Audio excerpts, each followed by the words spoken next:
All righty then. I am live here on the channel to talk about a news event that has shook the wrestling core. Well, shook the wrestling world down to its core. I kind of messed up that thing. But what is up, guys? Shit's over here, bringing you another live stream to the channel. As you can see, Cody Rhodes has left AEW. This is probably your eighth video you're watching. Talking about Cody Rhodes leaving AEW. You probably already watched a bunch of videos. You're probably already tired of talking about it. So this is where it's different. I'm a smaller channel. So, if you're someone who has a Twitter and you want to give your quick thoughts and your quick discussions about Cody Rhodes live here on YouTube, all you gotta do is DM me. DM me and I'll send you the StreamYard. I'll send you the StreamYard and you can come on and you can give your quick little take on Cody Rhodes. Don't get mad though when I say, hey, your time is up, because this is my channel. I control this. But if you want to give your thoughts on Cody Rhodes, shoot a DM at ChaseOliver68 is the Twitter handle. I'll send you the StreamYard. It might take a little bit for you to set up. Let me know when you're ready via the private message, and then you can come on and you can talk a little bit about Cody Rhodes. What's up, Yagon King?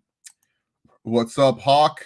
And what's up, Venom? Hey, Hawk, remember what I said? They were gonna push Hawk to win the tournament. What did I say? That happened. It happened. I called it and it happened. So there you have it. But Cody Rhodes, oh my God, what the heck? What did I say? Like, Jesus Christ, this is my computer's just being really weird today. It's one of those things that is really, really crazy. Cody left probably for money reasons and probably had creative issues. That's something that I truly believe too, Yagon King.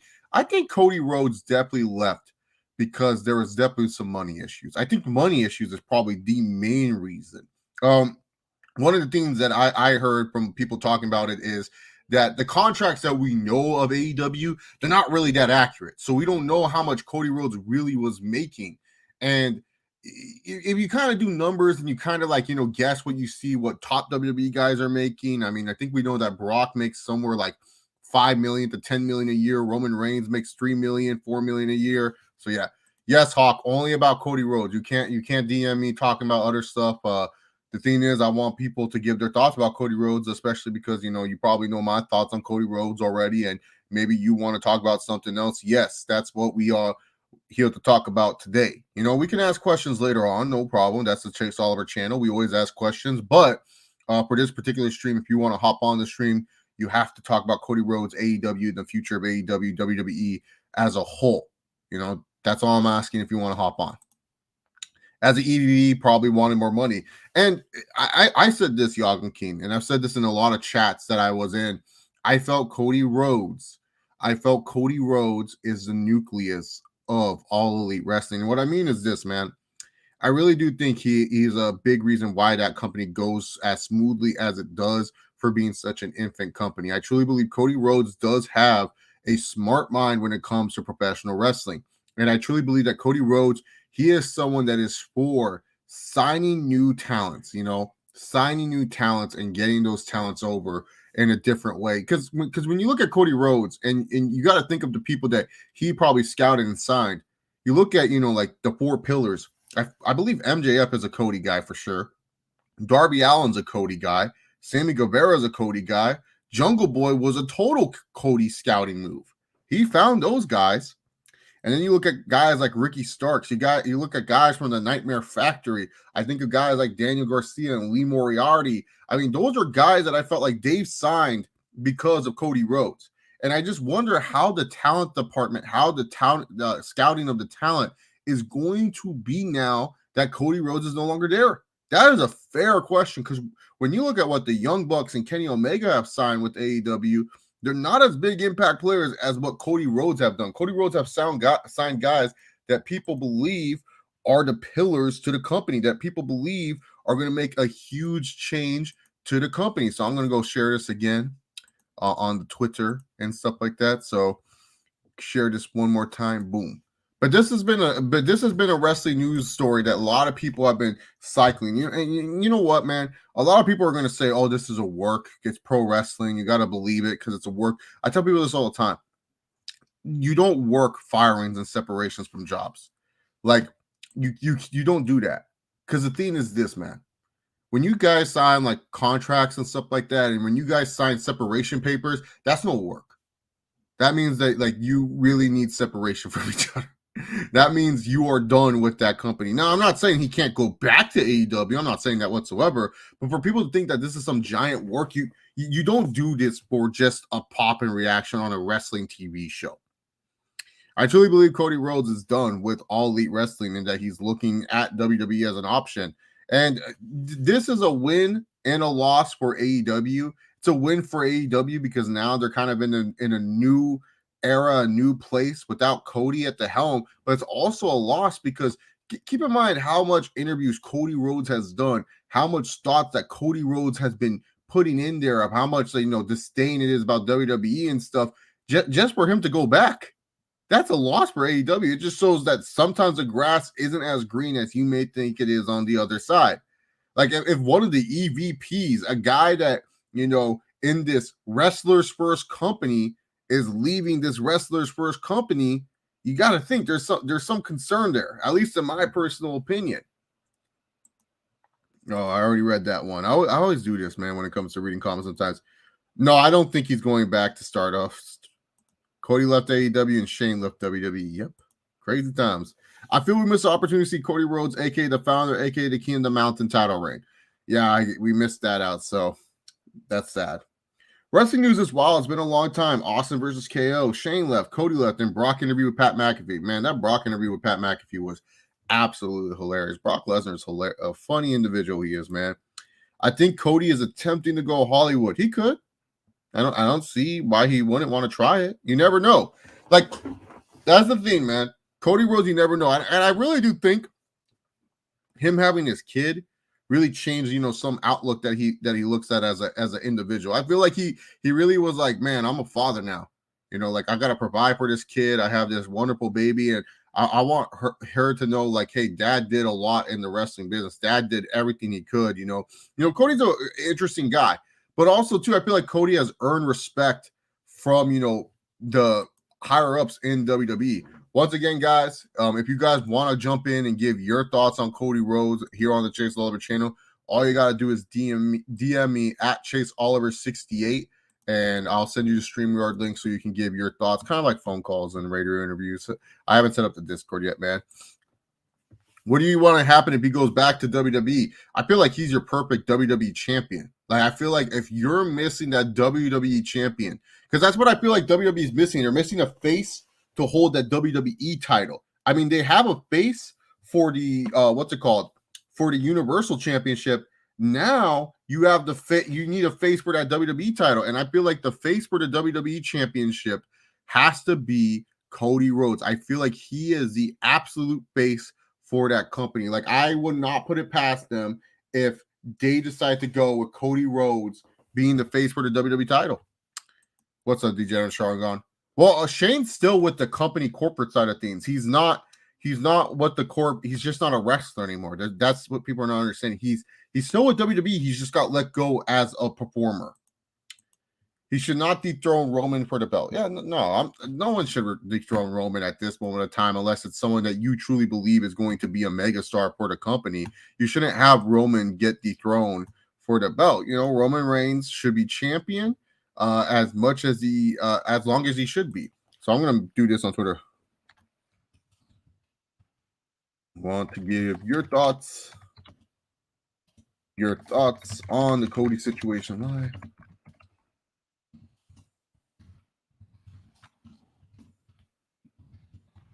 I'll add you to the stream.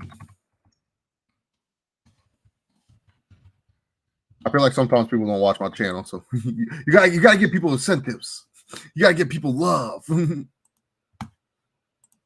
For Cody, I felt like he never really said it right with him. He was never able to do it in WWE on a big level. Maybe it's just that. I feel like Cody is that kind of guy where he's very ambitious. Like, I feel like, in AEW, he just saw himself stagnant, not really getting what he wanted out of his character. Like, he truly wanted to be a babyface, but the fans were booing him, and that probably caused some frustration. I really do think that caused some frustration, of Cody Rhodes, is that whole babyface thing. Oh, thank you so much, man. It's a simple 4-on-0 cut that I do. You never saw Cody as a main event guy. Cody is a mid carder. Hey, in today's wrestling, man, most mid carders are main eventers. Let's be real. Like how many of y'all see Heyman Page as a legit bona fide main eventer? You can say he's a star. That's fine. There's many stars in the NBA who aren't the best stars. Never been a worse time to be Brandon Chase. Anthony, why are you bringing up Brandon in the stream? Anthony, do you have anything you want to say nice about Cody Rhodes? Cody versus AJ Styles would be a banger. Yeah, I don't think they ever touched. Yeah, I don't think so. I think he just missed AJ when he became a free agent. I feel Cody now could be a main eventer in WWE. Yeah, exactly. In today's WWE, where he is just pretty much, like the thing is, people need to understand WWE doesn't really have too many like household name type level guys. That's just how it is. They have Roman Reigns, they have like Lesnar, they have Ronda Rousey, they have Becky Lynch. That's it. All these other guys like Seth Rollins, Drew McIntyre, Charlotte Flair, Sasha Banks, they're not household names for WWE. Sasha Banks is probably more well known for other projects that are not WWE related. People probably saw her once and Googled her, tried to find her name, and they realized, oh, she wrestles? Okay, cool. So for me, it's like Cody Rhodes is a guy that, especially with the buzz of what he had in AEW and people knowing what AEW is, it brings, he becomes a face of the WWE if he goes back there. Not to mention, like I said, they're lacking that face for the WWE title. They tried with Lashley, they tried with McIntyre. They don't really have that consistent guy that truly is your top base for the WWE belt. And if you want a guy to be that top base for the WWE belt, you can't go wrong with Cody Rhodes. Like they obviously don't want to give the belt back to Seth Rollins. They saw that worked, and maybe Rollins works better as a, hey, we will give you the title every so often type of guy than the guy that, carries the belt for a long time. Tony Khan said, fuck Cody, he got to make recoup that big money he spent on CM Punk. Yeah, exactly. Yeah, he spent a lot of money to get Punk, and Danielson and Adam Cole signing Adam Cole's friends. I'm pretty sure Jay White wasn't cheap. Keith Lee was probably at a good premium. So yeah. I'm freaking Anthony, dog. What a troll you are. Cody could bring NXT ratings, which NXT truly needs. You think Becky Lynch is a household name? Yeah, she's a household name. Becky Lynch is a household name because a lot of the casual wrestling podcasts talk about Becky Lynch.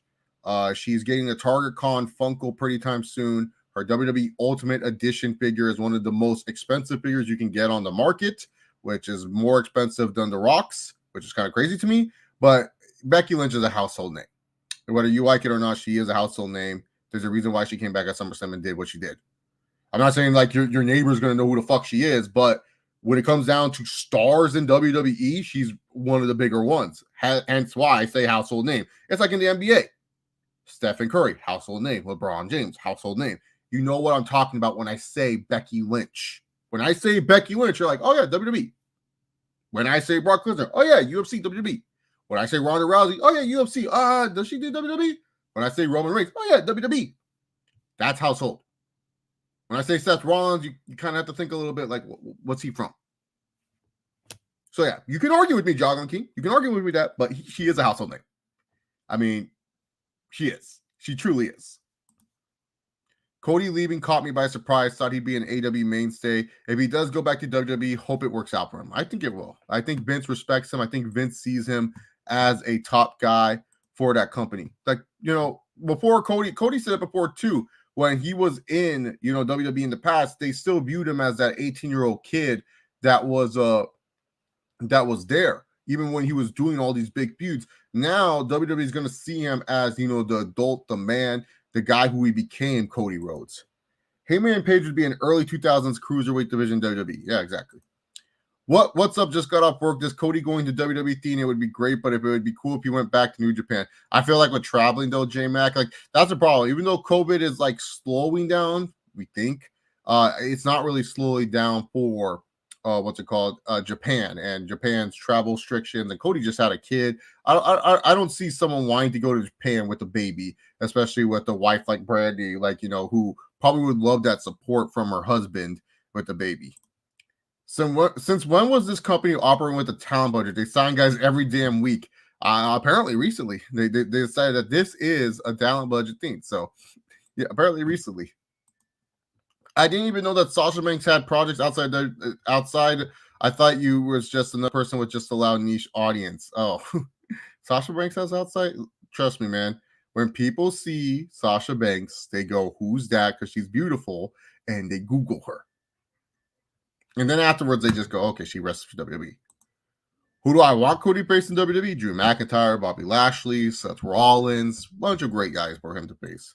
I feel later AEW is going to suffer with talent searching and storylines. I'm not saying that's horrible in the state, but it'll be scarce and random. I feel like what AEW is, I understand that, they're also results driven. They need to produce results and they need to have good numbers for the networks and stuff. But I feel like one of the problems with AEW is that they don't go all the way with their unknown younger talents. They try their best. And what I mean is this, like when people go, no, they do. It's like, okay, if they really go all the way with their unknown talents, MJF would be your AEW champion right now. He would. In fact, MJF would have lost to Hangman Page for the AEW title. We wouldn't have to wait 4 years just for MJF to beat CM Punk. And that shouldn't even be MJF's biggest win at this point. MJF should literally be a former world champion at this point.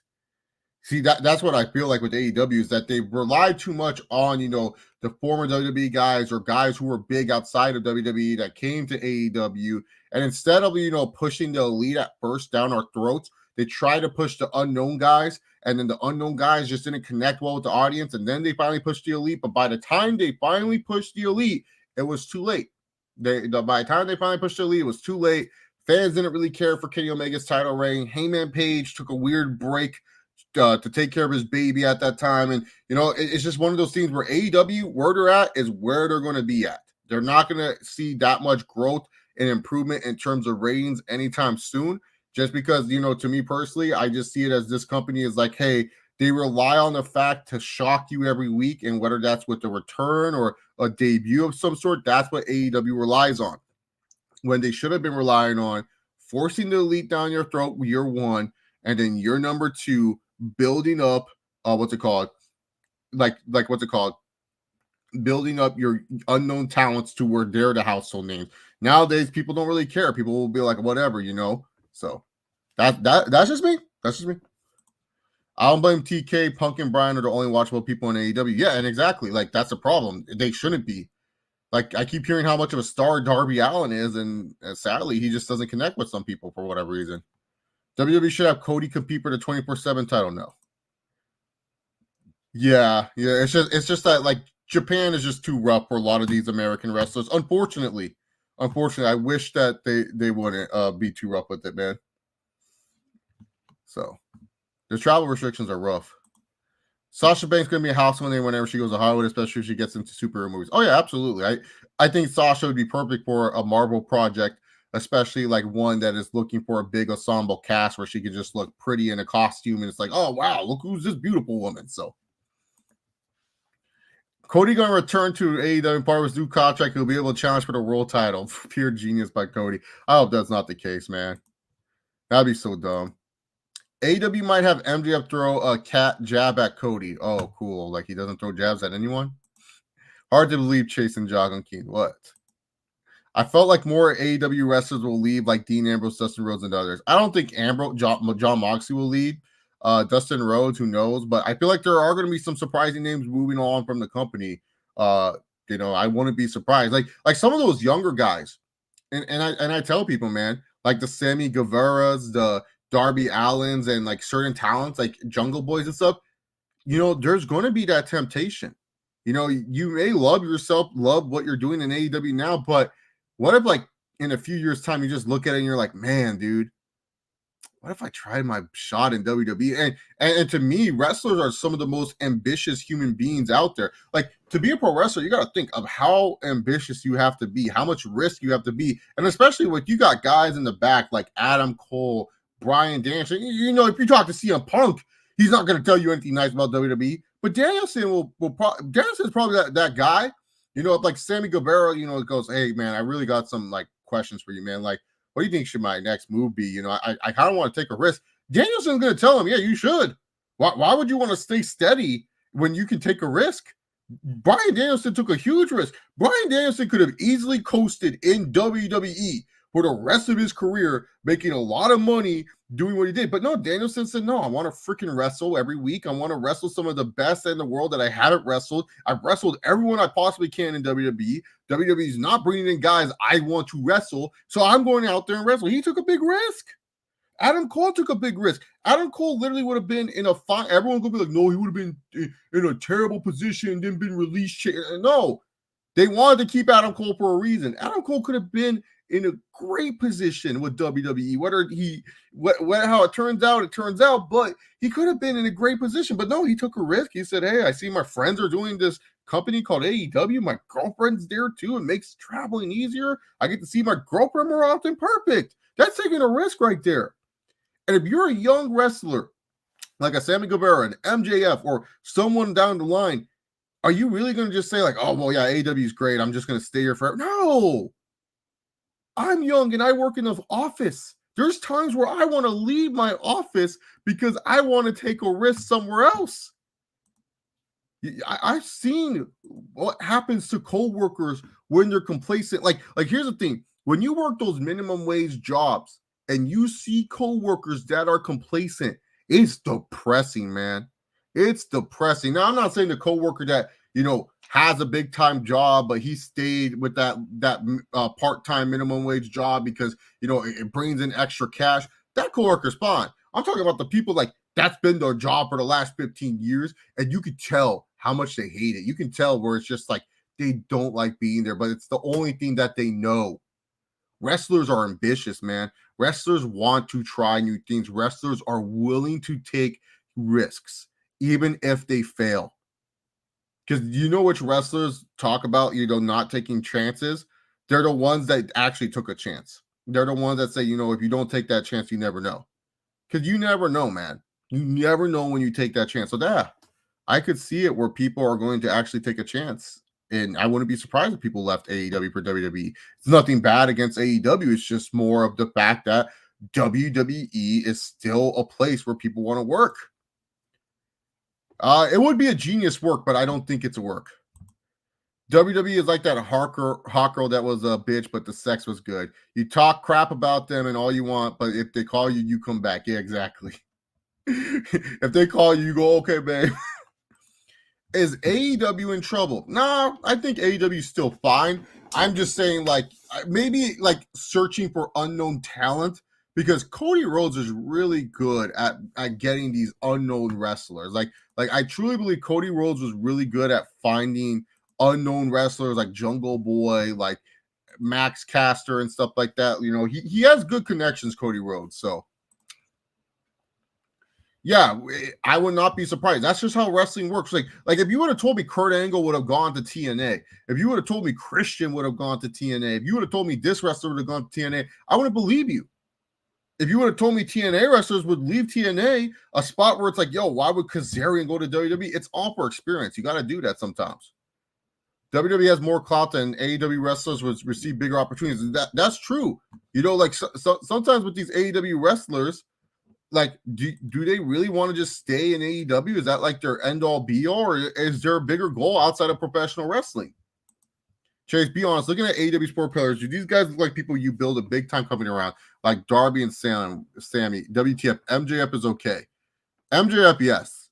Sammy Guevara with the Hispanic background, the look that he has, he kind of has like that Canelo Alvarez swag to him, if will be. Speaks Spanish really well, speaks English really well, can be charismatic. He's actually been lifting weights, so I like that Sammy Guevara is doing that. So yes, on Sammy Guevara. Darby Allin, I don't see the appeal. A lot of people love the guy. Awesome, great. I don't care for Darby Allin. Jungle Boy. Now, if Jungle Boy acted like a Jungle Boy and not wearing Fashion Nova jeans and jackets with the Vans, I would believe that. Like imagine Jungle Boy was actually like Jungle Boy. Like I get it, they use the fact that he's Luke Perry's kid to get people to go like, hey, yeah, that's Luke Perry's kid. Like, it worked for my mom. My mom did not know who Jungle Boy was, and I told her like, oh yeah, Luke Perry's kid is actually wrestling if you want to watch. And she was like, he wrestles, and she liked Jungle Boy, and he has a good theme song. But the problem with Jungle Boy is that his name is Jungle Boy, but he don't act like Jungle Boy. He don't like, like it'd be cool if Christian was trying to teach him how to be like a human. But the fact of the matter is, even before Christian came, he was dressing in Fashion Nova clothing with Vans and cutting promos and stuff like that. Nothing against Vans or Fashion Nova. I'm just saying Jungle Boy shouldn't be wearing that. When it's shocking to see Jericho dip and go to WWE and retire, then the man is in love with Vince. You see, Jericho, he's in that great position where he can kind of do whatever he wants. But yeah, retiring for Jericho is a thing. Brian was pushing WWE to have some sort of relationship with New Japan, and sadly, that didn't go through. Whether that was WWE Sport or New Japan, who knows? MJF, I could see leaving. Yep. What up, Chase? My jaw dropped when I found out today about Cody leaving AEW. It came early, too, at 7 in the morning, my time. Oh, my God, dude. Like I said, I'm probably the 8th video most people are seeing today. They're probably like, oh, man, like, what does this clown have to say about Cody Rhodes? If Cody actually does show up in WWE, I hope he gets an epic theme song. It's still the Kingdom theme. Yeah, he needs to keep that whole entrance, man. He needs to keep that whole entrance. It's funny. I can see the reunion with Randy Orton and Cody Rhodes. Yeah, that'd be cool. I don't see Orange Cassidy ever leaving AEW. I don't see the point. Look at Cena, The Rock, Batista, and possibly Sasha Banks and Roman Reigns. Biggest stars in WWE due to the cloud of WWE. They'll receive big opportunities in Hollywood. Yeah, and we're not saying, oh, they're gonna succeed in Hollywood. They're not gonna like become the biggest stars in Hollywood. We're just saying like they have those opportunities, especially with the looks those wrestlers have. Kind of sad we never got to see Sting versus Cody. I know, right? They did tease that. But at the time, we didn't know if Sting could wrestle. Look at my boy Sting. By the way, did you guys see that Big Show? He's like one of the #1 trends in Google searching for AEW wrestlers. Just saying. I talked about it. Push my boy, the Big Show. Stardust hype. Oh, God. There are casuals who not watch wrestling decades that still don't know what AEW is, which is true. Jericho makes money outside of wrestling and can do whatever he wants. Yeah, exactly. He doesn't care. He's set. My brother literally woke me up to tell me Cody Rhodes left AEW, which is crazy because like AEW has done a lot of things for that company. But think about this: the most newsworthy thing besides that AEW is becoming a thing, the most newsworthy thing besides CM Punk's return to wrestling is the fact that someone is leaving AEW.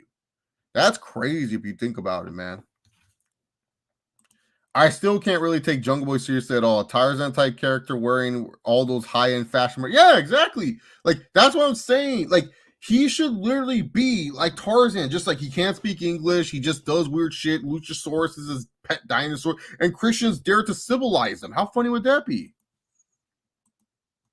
Stardust is coming back. What is you guys' obsession with Stardust? Why do you want Stardust back? I don't want no Stardust. He did have a good theme song, though.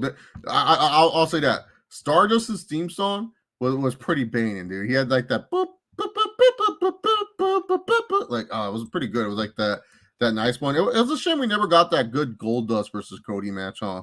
We at least got an AEW. I like Stardust interviews were fun and the theme was fire. Yeah, exactly. One was sick. I think AEW dropped the ball on not making Cody the world champion considering he was on 2 TV shows. Yeah, like that's what I said too, CPZ. I said this. AEW, when it first started, should have, and I mean should have, always pushed the elite first. Those were the guys people cared about. Those were the guys that were hyped to sign in WWE. The Young Bucks, they are so afraid of people hating on them, they put over Private Party. And where's the Young Bucks now? Where's the Private Party? Private Party, I heard they were stars made overnight by beating the Young Bucks. Now they're just enhancement talent to Keith Lee, and they're like the third team in the House of Hardy faction. Kenny Omega wanted to just have good wrestling matches and book the women's wrestling scene. And really, to be honest, we saw how that turned out. Heyman Page, they were trying to build the story of, could he get it done? Which is fine if you want to do that. But ultimately, it should have been Cody Rhodes to be the obstacle, not Kenny Omega. Cody Rhodes should have always been one of the top world champions for the company. Jericho was a fine world champion to start, but then it should have been the Cody Rhodes show, just like it should have been the Young Bucks show, just like Kenny Omega should have just been the guy that is there to see, hey, is this guy main event worthy? Have him wrestle. Cody Rhodes needed to be world champion ASAP, and they did not take advantage of it. Instead, they made a TNT title, which unfortunately in today's wrestling world, people believe any secondary title is just that, a secondary title. Cody tried to put that title over, but most people still viewed it as a mid-card belt. So yeah. Do you think Stardust would work a second time around if that character came back? It could, but I feel like with Cody's current status, it would be something that fans would hate. Yeah, exactly. I saw him in Balenciagas. Honestly, it's kind of too late for Jungle Boy to be Jungle Boy. The first episode of AEW Dynamite ruined Luchasaurus' character and later made Jungle Boy cut promos. Yeah, exactly. Maybe worse than Dior's. Why not? AEW needs to piss off the marks from time to time. And that's the problem.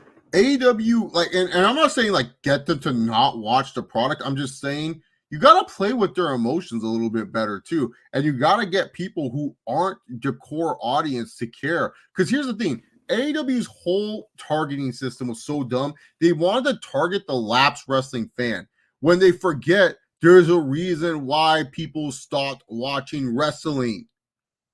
There's a reason why. You know, now they're like WWE figured out some sort of code to get people to still care or watch it. But the thing is, people stopped watching wrestling for certain reasons. And AEW believed, oh, we have this product, it does this, so let's keep doing that. No, there's a reason why fans stop watching. You know, like I just don't think this company understands that. they like to push their weird agendas. Yeah, there are. She'd actually complained about AEW recently. So taking the Jeff Jarrett route, Cody could have been the best thing for Cody. Yes, because who cares what outside fans are saying? Like at the end of the day, Cody would have been the perfect villain to beat Hangman Page to beat. Not Kenny Omega. Kenny Omega got to the point no one cared. Kenny Omega got to that point where I was saying anyone but Kenny. So when Hangman Page won, I was more celebrating that Kenny was no longer world champion. And that's X-Pac heat. Kenny Omega is a fantastic wrestler. I'm not trying to say, oh, Kenny Omega sucks as a wrestler. No, Kenny Omega is a great wrestler. But when I was watching those Dynamites, I just couldn't stand his character. I was like, oh my God, this guy stinks. His world title reign stunk. It was more about putting over other companies than the actual company, All Elite Wrestling. Like he got all these belts and it's like no one benefited from it. Everyone's like, oh, yeah, no, Chase, look at TNA's numbers, look at AAA. And I'm like, okay, cool. Stop. Give me a headache. Stop. What I'm trying to tell you guys is like, look, just because Kenny Omega held the Impact title, it did not make people go like, oh, I better go watch Impact continually now. You know what I'm saying? It was like that title reign was to like make Kenny Omega look like it overdid Kenny Omega, if that makes any sense. It made Kenny Omega to the point where I was like, man, I don't want to see this fool anymore. What would you speculate happened with TK and Cody?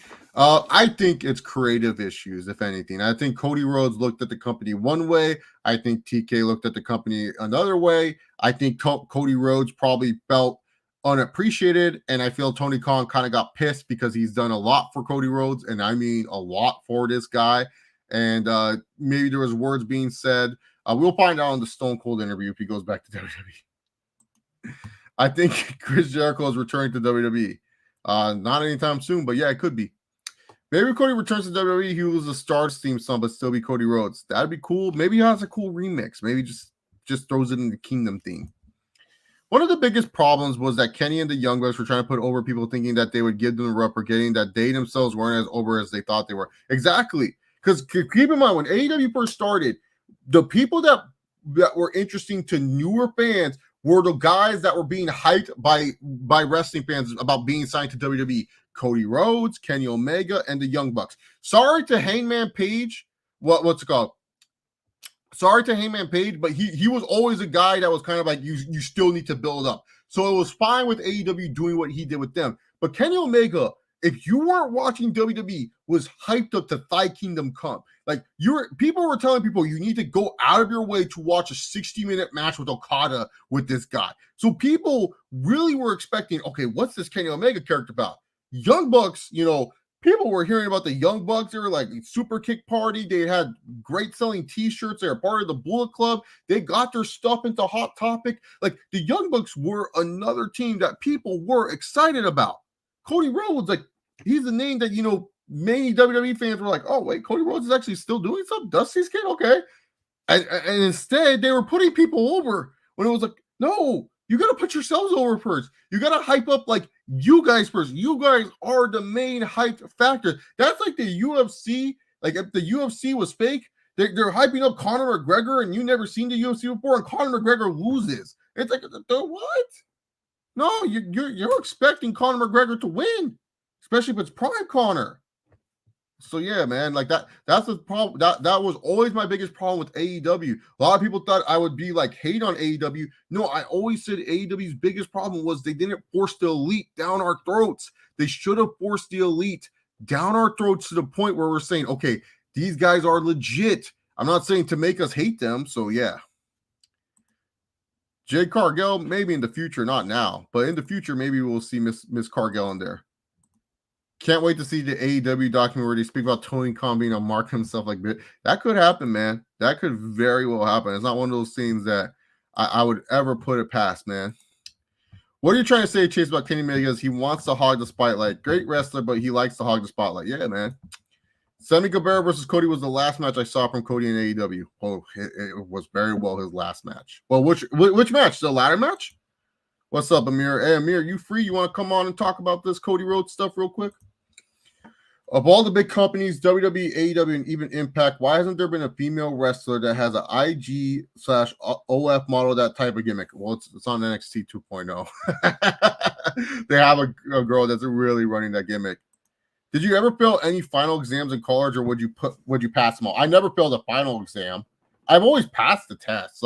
Like test for so I'm a bad tester, but I knew how to clamp it down for final exams. I knew for final exams to clamp it down. I was like, okay, I know how to clamp down these final exams. So I was never worried about final exams, but yeah. So I'm sending this to my boy Amir if he wants to hop on.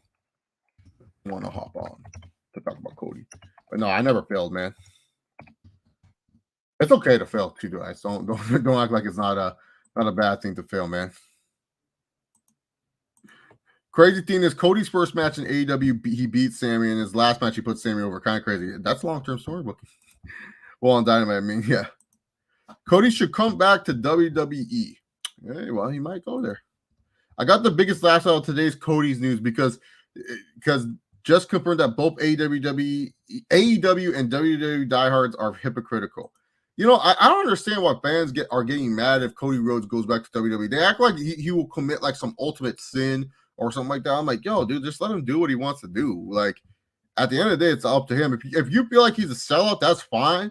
But don't get mad at me if I'm not going to call him a sellout. I'm not going to call anyone a sellout because at the end of the day, you got to do what's best for you as a person. That's what I always tell people. Do what's best for you. I ain't going to freaking judge you about doing what you want to do for a company. Just know, like, hey, like, you said some stuff out there. So, yeah. Let's see. I'm surprised AEW doesn't have a wrestler doing the e-boy/e-girl gimmick. I think that would be kind of hard to execute. AEW is trying to hype Inner Circle in the beginning. Yeah, exactly. Inner Circle. Where in the Inner Circle is the elite? Where's the Inner Circle without the elite? Man, he's a mad genius. My friend Jack messaged me, but Jack, that dude's a mad genius, bro. He knows what he's doing. But yeah, it's not Cody Rhodes. Really, Chase, who's the chick doing the IG thought gimmick? Gosh, she wrestles on 2.0. I forgot her name, dude. She's a hot blonde chick. Just she lost to golly. Who did she lose to? She's teaming with that Wendy Chu chick. Chase, your DM killed me when he said AEW is anime without having the enjoyment of anime. That's what it is. I don't know what you want me to say. That's what AEW truly is. I think another could be an issue that after the end of 2019, Tony Khan took a lot of power away from the VPs that he did more than normal. Yeah. I think he kind of just wanted to make sure that he was in control of the whole company.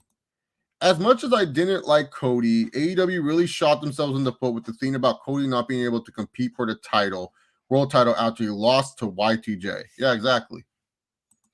and anybody knows what happened to Shane McMahon. He just got released as a talent slash performer. He still works on the business side of WWE, which he does not need to be present with Vince McMahon. He just has to go to the new Titan Towers and do business shit. You don't have to talk to Vince there. That's like all Linda. Linda does all the business stuff. Vince does the writing and the producing stuff. I remember people called CM Punk a sellout doing the Fox show. Yeah, look, you gotta get paid somehow. You gotta pay the bills. That's how it is at the end of the day. You gotta pay the bills. You gotta pay the bills. Funny thing is, if this Cody thing happened back in the TNA days, they'd be shitting on Dixie Carter and all. Exactly. That's like the funniest part. If this was TNA, Dixie Carter would be shit on for the fact that she got shitted on for not re-signing AJ Styles. Remember when AJ Styles left? Oh my God, people were shitting on Dixie. How could you let the face of TNA go? How can you let AJ go? Oh my God, Dixie, you're an idiot. You let these guys go. You lost Samoa Joe. You lost Robert Roode. Like, Dixie was getting shitted on. And Tony Khan, it's like, oh, Tony, he didn't really need Cody. He don't really need Cody Rhodes. Tony Khan's a genius. Tony Khan's a man. Like, it's like, what? Yeah, God, man. Which past WWE wrestler from Ruthless Aggression era would you want to return for the next Royal Rumble? Maven. Probably Shane creative issues with Vince, and they both went their separate ways. Yeah, exactly. Shane is still the best McMahon. Yeah, that's up to you. I like Stephanie. Stephanie's my favorite. She's also better looking. Stephanie's probably my favorite. Does Hunter count? Hunter's kind of a son-in-law to a McMahon. So yeah. Hunter counts in my book. Since tomorrow's Dynamite, how different do you think it'll feel without Cody? And do you think there'll be an acknowledgement of Cody leaving the company? I don't know about the acknowledgement part, but I'll definitely have a weird feel knowing that Cody's not around. But I don't think there's an acknowledgement. To be fair, TNA was very shitty position when that happened. Yeah. Yeah, you can ask questions now. I feel like the Cody Rhodes talk is dying down. If you have more Cody questions, you can ask. But this is the Q&A portion. You can ask any sort of question and stuff like that. But if you're done with this video, please leave a like, guys. It does help the video. It does help my channel. And it gets more people to watch the Chase Oliver channel in the future. So let's see. What's her name? Tiffany Stratton. Yeah, that's the IG chick gimmick on NXT 2.0. She's doing the IG chick gimmick. That's the IG chick girl from NXT Tag 2.0. Sorry for my dog doing this background. This dog back here, he's like 19 years old, guys, so he's going to make noises. Deal with it. I'll tell people, he's 19 years old. He's just chilling, doing his best life. I didn't make my bed because he was sleeping. When my dog sleeps, I don't make my bed because then he wakes up and then he gets too excited and stuff. And yeah, it's one of those things. You gotta let him just sleep. By the way, adopt senior dogs, guys. Like, don't adopt these puppies, man. Puppies stink. So yeah. Yeah, they're considered EVPs, Amir, but they don't have power. They just have a fancy title next to their name. But I believe that Kenny Omega, I don't think he does. He's like, so Kenny Omega, he's EVP, but he mostly focuses on the video game, which I don't know whenever that comes out. The Young Bucks, Matt Jackson, he's very big on the whole merchandise for Shop AEW with his wife. And Nick Jackson was big on BTE. Cody Rhodes was the community outreach guy. Once they lost their booking powers and stuff like that, and Tony Khan started making the final decisions. Now that most likely will go down to Amanda Huber being the main person for community outreach. No, Stephanie was always beautiful to me, man. Can't wait for these fickle fans to chant Cody in the crowd now. It was an okay game. I didn't think it was that great of a Super Bowl. The fourth quarter was fun, but the rest of the game was I think the reason Vince keeps Shane at what's it called? At arm's length from a business standpoint is because of afraid of Shane doing to him what he did to his father. Do you think a more Avatar The Last Airbender series might come to Nick made iCarly for adults and have advantage to put on Paramount Plus for Netflix? Nah. Avatar is a kid's show. Keep it a kid's show. You don't need to make it an adult show. Keep it a kid show. You're gonna watch part 1 of Connie next. He's getting a Netflix documentary. Oh my god! I'm not a Rams fan, but okay. And all right, let me add him to the stream. All right, let's do this right here so you guys get the cool little background. Amir, are you here? Yo. What's up, Amir? How you doing? I'm all right. Can everybody hear me? I can hear you just fine, so I think everyone else can hear you just fine too. Cool. Yeah, man, I was like, I'm not sure about all the AEW news going on today. I'm hearing a lot of things. I'm hearing he going to WWE like right now, and he having a match with Triple H and all types of shit. And I'm like, man, I don't know if none of this is true. I doubt that any of it is true. I have no idea what's going on. I don't even know if this man actually left for real. So no, I mean, it's good though. It's good that, so Amir, yeah. He signed separation papers. So when you sign separation papers, that literally means that you are for real done. That does not mean you can't go back to AEW, but that means like, hey, you need at least 2 to 2 weeks to 30 days of separation from a company before you do anything else with them. Otherwise, that breaks a bunch of rules, and they can't be breaking those rules.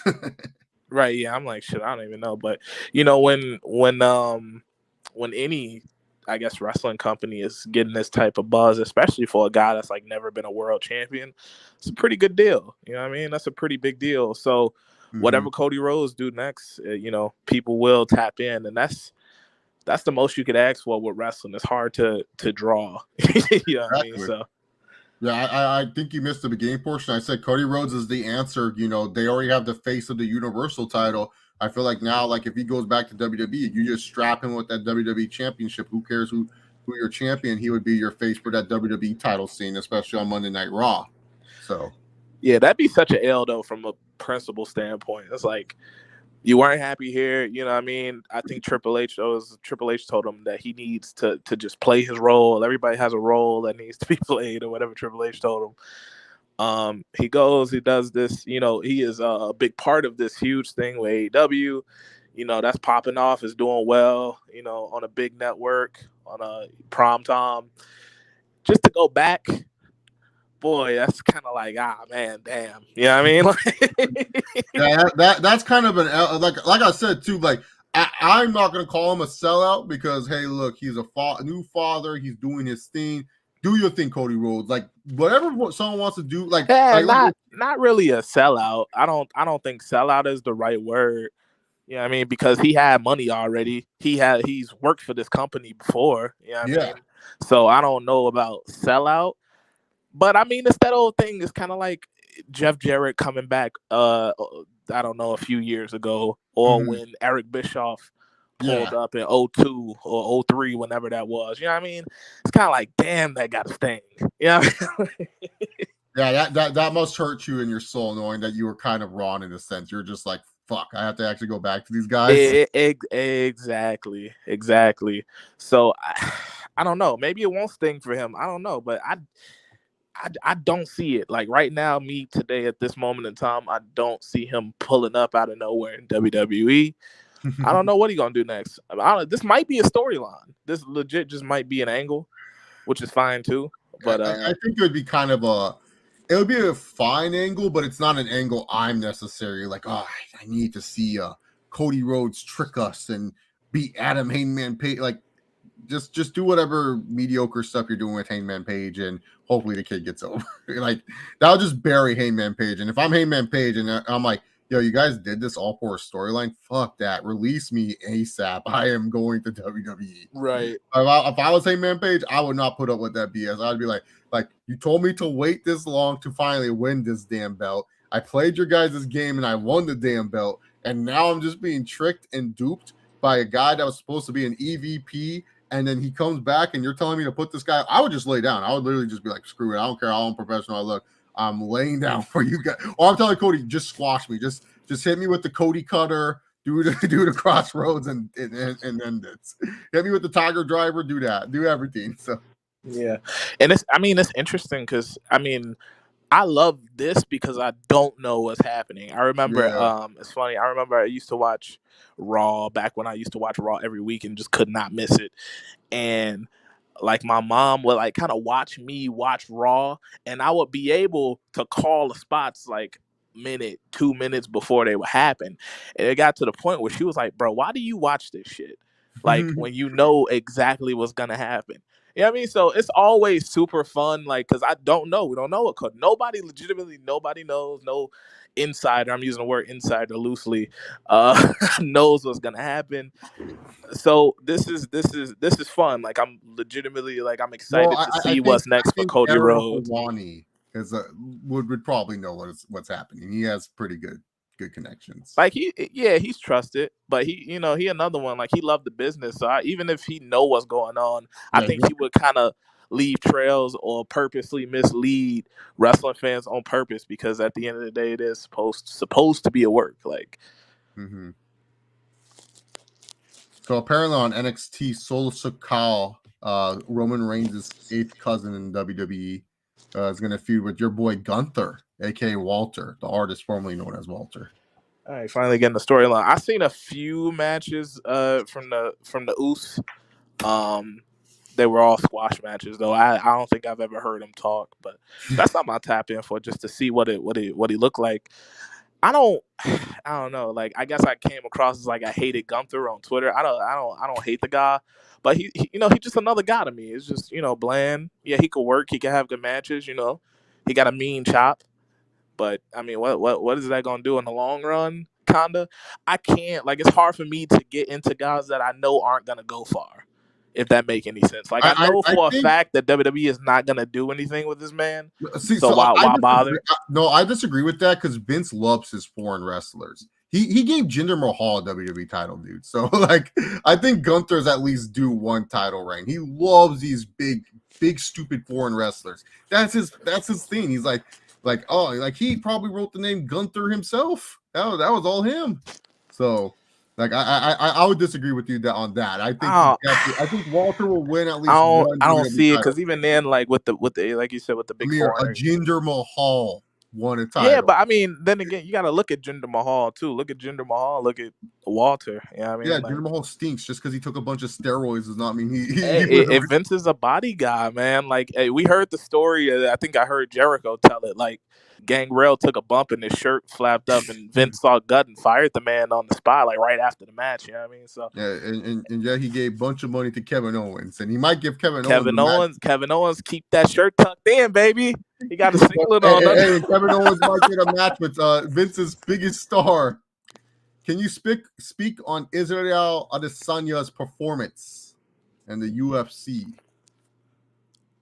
I mean, I thought he did well. Yeah, he I won. like Izzy, man, and I think Izzy get unnecessary slander when it comes to his boring fights, because at the end of the day, guys, like, this is a sport. Like, they don't owe you going out there and like knocking each other's heads off. Mm-hmm. Izzy is a defensive fighter. Um, when people don't engage, guess what? You're gonna get a boring ass fight. I actually thought the Whitaker fight was. I didn't think this was like as nearly as bad as the Romero fight, where Romero No, just refused that to. fight was so bad because Yeah, Romero did some shit. Whitaker at least was trying. It's just Whitaker right. was I so. thought Whitaker, like, I thought Izzy fought his fight, which is Izzy fought how Izzy fought all how Izzy fights all the time, I should Mhm. say. And Whitaker made the necessary adjustments from the last fight. The last fight, he was rushing in, he got clipped. It was what it was. Like, the way Whitaker fought Izzy, in my mind, I'm like, I would probably do the same thing. Everything Whitaker did, I would do. A lot of grabbing, a lot of takedowns, jumping on his back, doing anything I can do to remain close and keep some sort of control. Unfortunately for Whitaker, at least, his, like, he did all the right things. They just weren't effective enough, They and he weren't just he powerful just enough. lost. But I They thought didn't Whitaker speak to me. had. I think that's. I mean, if you're gonna beat Izzy, I would assume that's the way you do it. So You got to make it ugly with Israel Adesanya, and Whitaker tried his best to make it ugly. Like, look, if you're gonna win yeah, against it just didn't Izzy, work. Yeah, I mean, but yeah. if you're gonna win against Izzy, it's gonna be a boring fight. That's how you're gonna win against Max Holloway. Look at the Volkanovski guy. He beat Max in what was a quote unquote boring fight. The first fight. I thought Max won that second fight, but that's No, the first fight. I'm talking about the first fight. yeah. The first fight he lost for sure, but the second fight, I don't know. But it was a boring fight. Like that's how you got to win, and especially with Israel Adesanya, like you can't just bum rush the guy because he's going to pick you apart. But the problem is with a lot of people, they're just not respecting like the technical art that Izzy has. Like Izzy's like Bret Hart. Like you're like people are never gonna like. There's gonna be some people that are not gonna understand. They're gonna compare him to Silva and be like, well, Silva was also defensive, but he was knocking dudes. But you gotta understand, Silva was probably taking so much roids and Silva was real different too, man. Like I think Izzy, like I'm not as mesmerized with Izzy as I was with Silva. Like Silva was different to me. Silva was absolutely embarrassing elite guys, like guys who were super respected, like the way he did Vitor Belfort. Yep. Belfort is the fucking man. Look at he cooked him. He made Forrest Griffin look like he never fought a fight in his life. And Forrest Griffin always been kind of sloppy, and I think that's why people liked Forrest Griffin a lot, but he embarrassed Forrest Griffin. Damian Maia, to this day, people are like, oh, you don't want to fucking grapple this dude. And I mean, it was like Anderson Silva was sparring him. You know what I mean? It was real. It was sad. So, like, I don't think you can put Izzy against the elite of the elite in the world, and he does that. I think he fares well. I think he can win. But absolutely, like, you make them look like they never fought before. I don't think Izzy has that capability. Anderson Silva was different. It was a different animal. It was a different energy. It just sucks because poor Izzy is getting compared to Silva, to Jones, and it's like you can't compare. Well, I mean, they all got kind of that same build. Yeah, and so I mean, I get the comparisons, but Izzy isn't. It's the competition for me. I think that's the biggest difference between Izzy and Silva and Izzy and Jones is that the names on the other two's resumes are way crazier. It's not even close, actually. Like, who's the hardest guy Izzy beat? Whitaker. Anderson Silva don't count to me.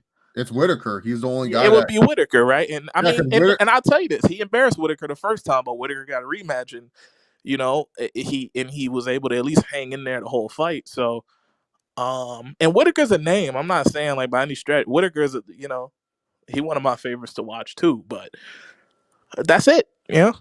Yeah, he doesn't have like because when you look at that resume, like Cannonier is a nice guy, but I don't see him beating Izzy. I mean, he's fun to watch. Like Jerry Cannonier is a knockout machine. We saw what he did to Brunson, but he's not fun. He's not going to be. I don't think he's going to be Izzy. Brunson got exposed again. It was kind of like he was on this tear. He was a mythical fighter with the blonde hair, and he lost. Paulo Costa can't even make middleweight. Marvin Vittorious, Yeah, Sean Strickland, we saw him froze against Jack Hermanson, who's not even a better striker who's not even a good striker compared to Israel Adesanya. People are talking about Hamzat Chimaev, but we still got to see what Hamzat Chimaev does against a top 5 fighter in the UFC. He's fun. He's great. Don't get me wrong. Hamzat Chimaev is definitely a guy you want to build your brand. I think that's a bag they trying to protect right now, though, at the same time, too. I think they're going to protect him a little longer before they start putting him against anybody for real. No, he's fighting Gilbert Burns next. Oh, really? When is that?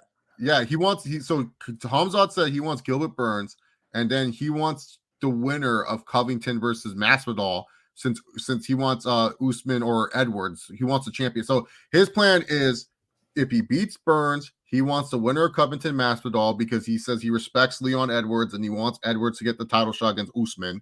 He will fight after he smashes Covington or Masvidal.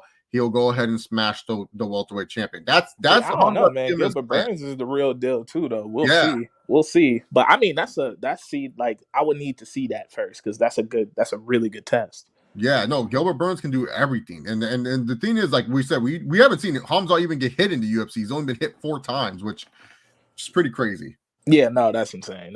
It don't matter who you're going against to be in combat and get hit only 4 times within however many fucking one fight. If you're like, I only got hit 4 times and I'm like, damn, really? That's it? Like,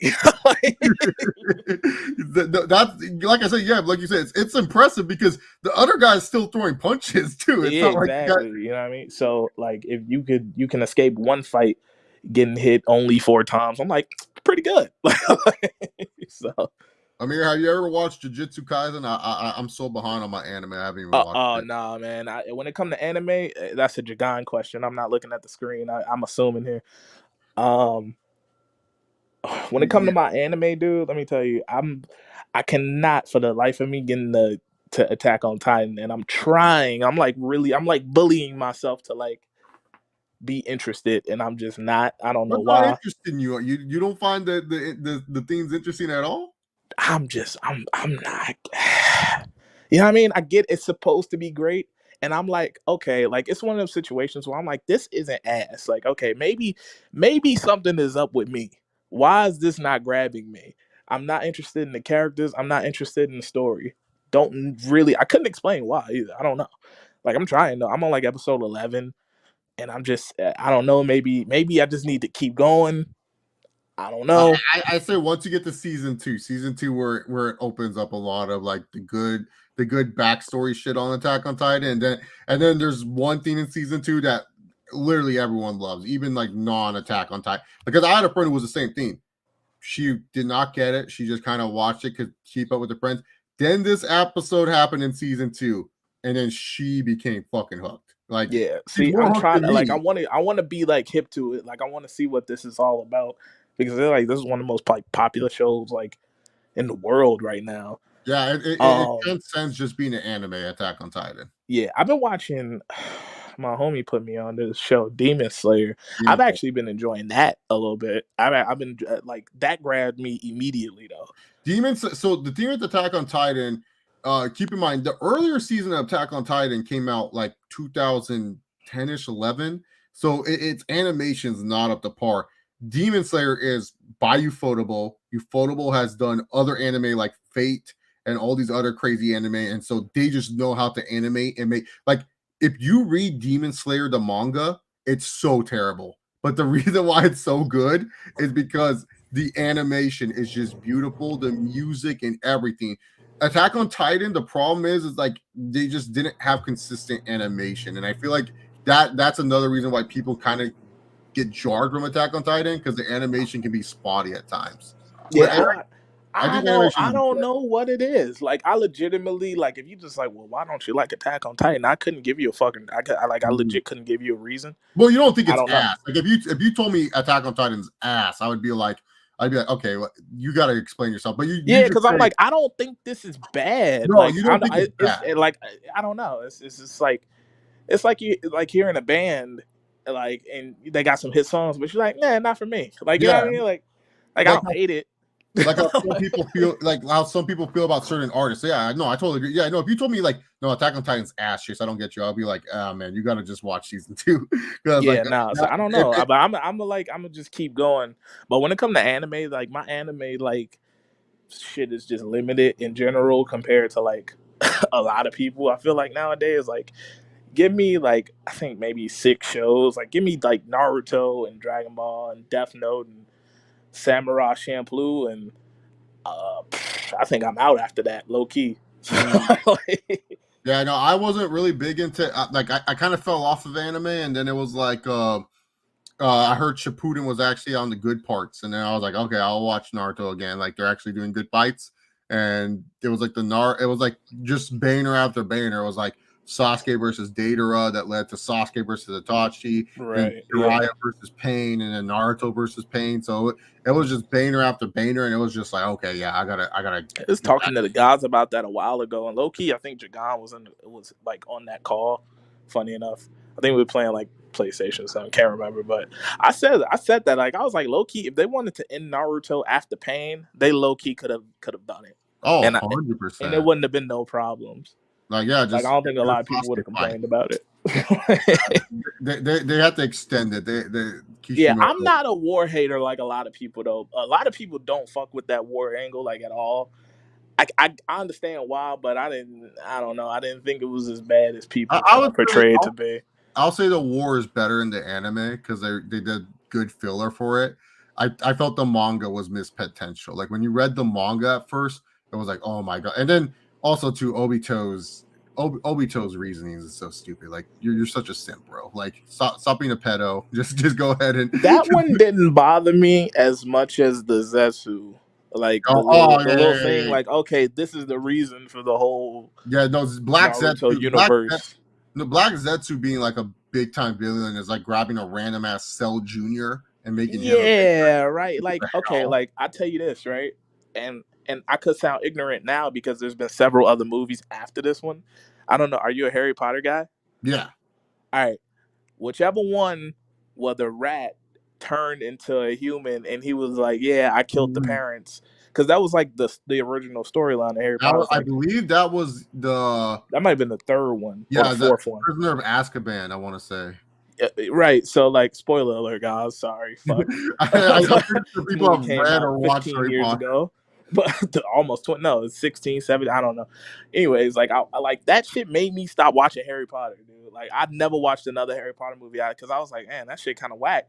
But I mean, it went on to, you know, get even bigger. So maybe I missed out on something. I don't know. I don't think he But was actually the killer. I think the killer they reviewed it was Voldemort in the end who did kill the parents. oh, somebody else. Okay, so it was a double swerve.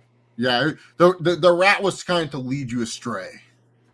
Yeah, that led me away from the fucking franchise. Like, I thought that shit was so lame, dude. I was really disappointed because I'm like a couple movies in at this point. And that was the ongoing theme of each movie was like, well, who killed his parents? And then there was Ron's rat. It's like, okay, I'm out of here.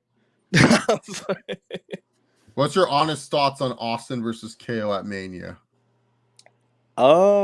Man, let me tell you, I'm a huge Kevin Owens. supporter of keeping the legends out of the ring, but the fan in me came, yeah, fuck it, get Austin in there because why not? Fuck it, let's just, you know what I mean? Yeah, no, I feel Stone Cold is that one guy where it's like, look, he ended his career like on a weird circumstance. I feel like medicine and technology is better. The guy's in great shape. Like he works out like a ton, See, and but stuff. is he in great shape for like a 50-something-year-old man? Or is like Oh yeah, ring, yeah, yeah, yeah. like, or is he in great like ring shaping and like shape just for like being alive are two different, I would say Stone Cold is at the Rock shape. Like not like I'm not saying like built like the Rock, but like he looks good for his age. But I don't know I don't if know. it's I ain't seen Austin in a minute. I know he always had big arms, but no, he's been looking like he's because like he slimmed down a little bit, but like I don't think like he like if he took a big bump, like I feel like it's going to be like how the Rock, like he always comes back and he always like tears up a hamstring or do something. Like I just feel like his body's not meant for wrestling as much right, anymore. yeah. The Rock, but I feel like Austin and Kevin Owens, like Kevin Owens is a safe ass worker. He's a great worker. I would be down to see it. I feel like that's a great reward to Kevin Owens. Like, hey man, thanks for staying with the company. Hey man, like you've done so much for us. You've been entertaining. We let you wrestle your best friend last year at WrestleMania. Why don't you wrestle a guy that you idolized in Stone The Cold? match was too short, by the way, but Yeah, no, it was. I mean, they had to get Logan Paul in. but nah, man. I mean, if anybody know me, they know I am a Kevin Owens guy, and He's I great. I believe like that's Kevin. Kevin Owens' favorite wrestler. It might be Austin or Ruckus or both, one or the other, but he deserves it, man. He deserves a big spot. It don't look like a championship or a major championship is in his future right now. But Austin, that's one of those things that's bigger than the title. You know what I mean? Yeah. Like, what more could you ask for? Even if he lose, like I'm like I think Kevin Owens one of those dudes, kind of like the Miz or Chris Jericho, back in the day, where it's like I don't think losing just doesn't hurt him anymore. He's never really been one to get hurt from a loss, like he's always Yeah, been like if Roman loses right now, I think it hurts. Like I don't mhm. think Roman should lose. I don't give a fuck who he going against. I don't think Roman should lose right now. I just think he's too important. Um, but Kevin Owens, you can put Kevin Owens anywhere, and if he wins, nobody's gonna complain. If he loses, nobody's gonna complain. It's perfect. He's the perfect chess piece. In on like the wrestling chessboard. Like this is a Mhm. dude you could put anywhere, and it's just gonna be good, no matter what. No, I totally agree. I really like Kevin Owens too, and I think Kevin Owens is fine with what's it called? I think Kevin Owens will do fine with Stone Cold Steve Austin.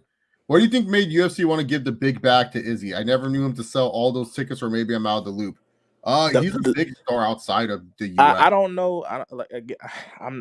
I'm not an insider. I heard 1.5 million.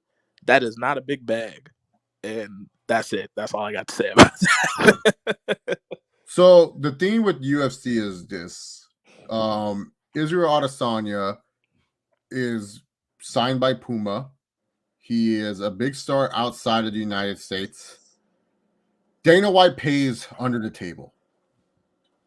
That's the number one thing a lot of people don't understand with the champions. They get paid under the fucking table. That's why I always say check under the table. Check under the table. Check under the table.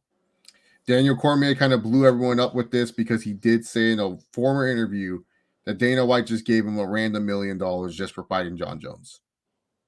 And that was not even accounting all the other stuff that he made. John Jones even claimed too in his title fights that he wanted Nate Diaz money and said that Nate Diaz was making north up to 20 million and John Jones was only 5 to 10 million per fight. Check under the table. Check under the table. That's all I got to say. Check under the table because that's how these fighters make the money. The contract is just for the commissions. Check under the table. And if you have never been paid under the table before, then I'm sorry. I've been paid under the table before, and it's nice. You don't get taxed on that. That's another thing it saves. Taxes. Because keep in mind, they get taxed for the state they fight in. And then at the end of the year, they have to file taxes for that state. Facts. That's why everybody hate, by the way, this is a little random funny thing, but that's why everybody hate fighting in California. No, actually, it's New York. Everybody hate fighting in California. Just literally California, New York, and Chicago. Those are like the worst places to fight. Yeah, because of the taxes. Yeah, because the thing is, why do you think look, people were upset? Oh, how come Jorge Masvidal versus Colby Covington's not happening in Florida? Vegas state tax. That's why. Yeah, exactly. Exactly. You want to pay That's that? the little things that people don't know. Like I forgot what happened.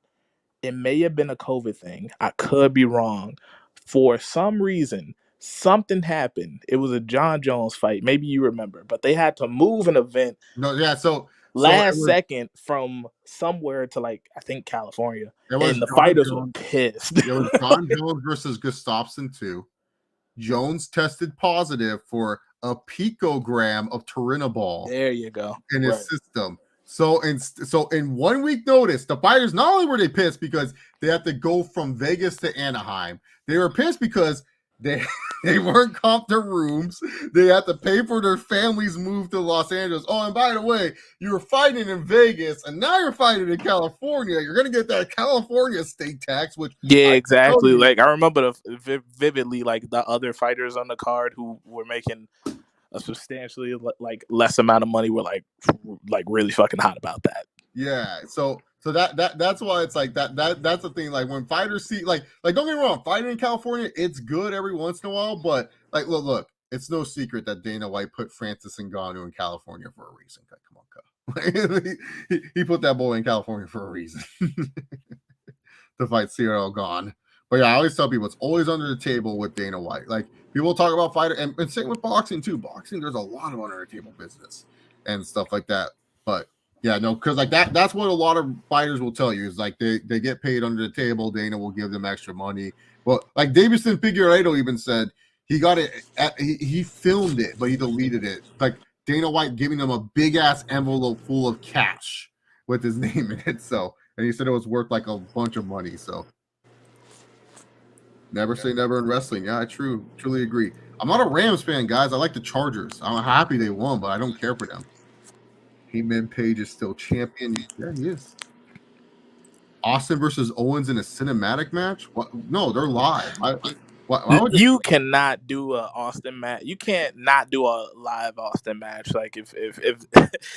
If there's no crowd, Austin need to be at the crib. Yeah, his entrance alone is the most exciting part. Just hearing that glass shatter and seeing Stone Cold walk to the ring. Right, that's 60% of his act is crowd work. So yeah. CPZ has no interest in seeing Austin face Owens of all people, If the match does happen, it needs to be a stunner 1, 2, 3, and it's done. Should be anything competitive with Austin and Owens. I feel like the only squash match that should happen at Mania is Becky. I feel like Bianca Belair should just come out and squash Becky in 32 seconds. That's just me. Anderson Silva will beat guys on the ground with his jiu-jitsu to the point that he forced Pride to stand up with him. Yep. Silva is great. Adesanya's core fighting style base is kickboxing. Yeah, it is. He's a K1 kickboxing fighter. Why do people adore Conor when he's doing his karate in his early fights? Because he was knocking people out. Why don't you? Oh no, that's not Jagan. I was about to say if that was Jagan asking that, I was about to say, why don't you tell us? He loves Conor. I know. What happened with Cody? He left AEW. That's what happened with Cody. Let's see. I'm really interested in that. I do want to know what happened to Cody. I can't wait for the documentary in 10 years. Yeah, I just wanted a Stone Cold podcast, like just like Stone Cold being like, I saw you working with Sam Guevara, and I didn't know if it was a shoe or if it was real. What? And like he's just like all freaking out about it. Or get him on Pat McAfee's show, man. Oh, yeah, I'm into listening. I don't listen to Pat McAfee's podcast, but I heard Brock was on there. I'm sure that was interesting, so I'm gonna check in on that probably. This was like Brock so loose, dude. Like he was just, this was like the most human you'll ever see Lesnar. Yeah, it's like, oh, Brock's a human. Like, I can't believe it.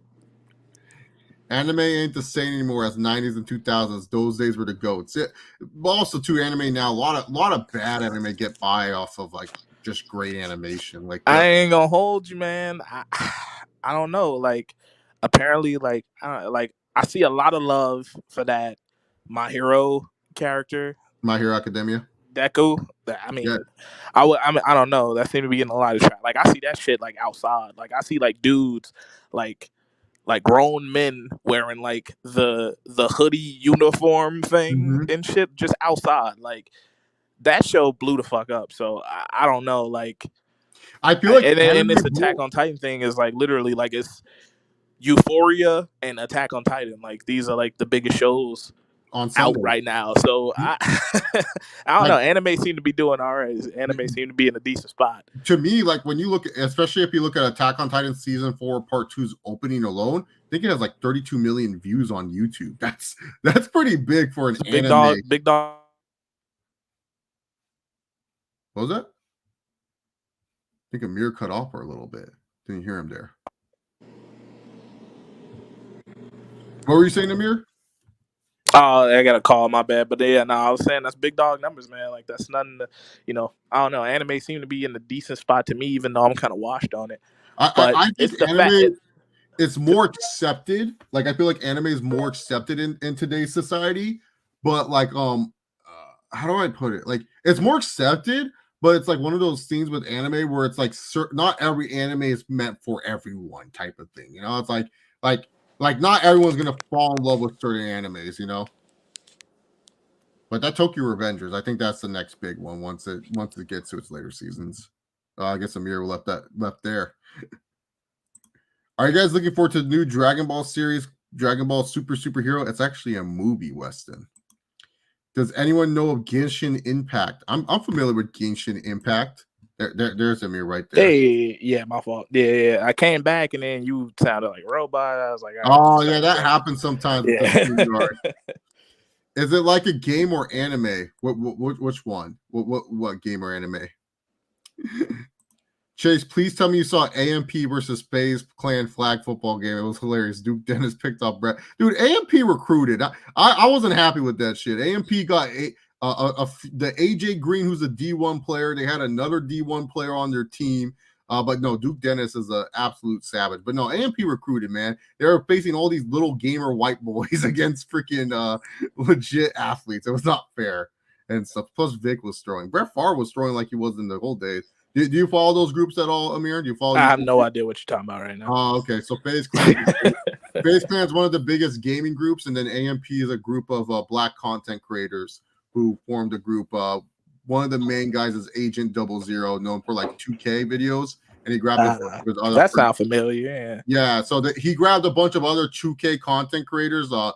Phantom, Duke Dennis, and I'm Davis, and they form like a group of like, they're called AMP. It means like any means possible, and their videos actually like kind of blow up. Like I think each video kind of gets like 1 million, 2 million views every time they upload, which is pretty good for them. Cool. And so yeah, they have some good videos. Like AMP Fear Factor is hilarious.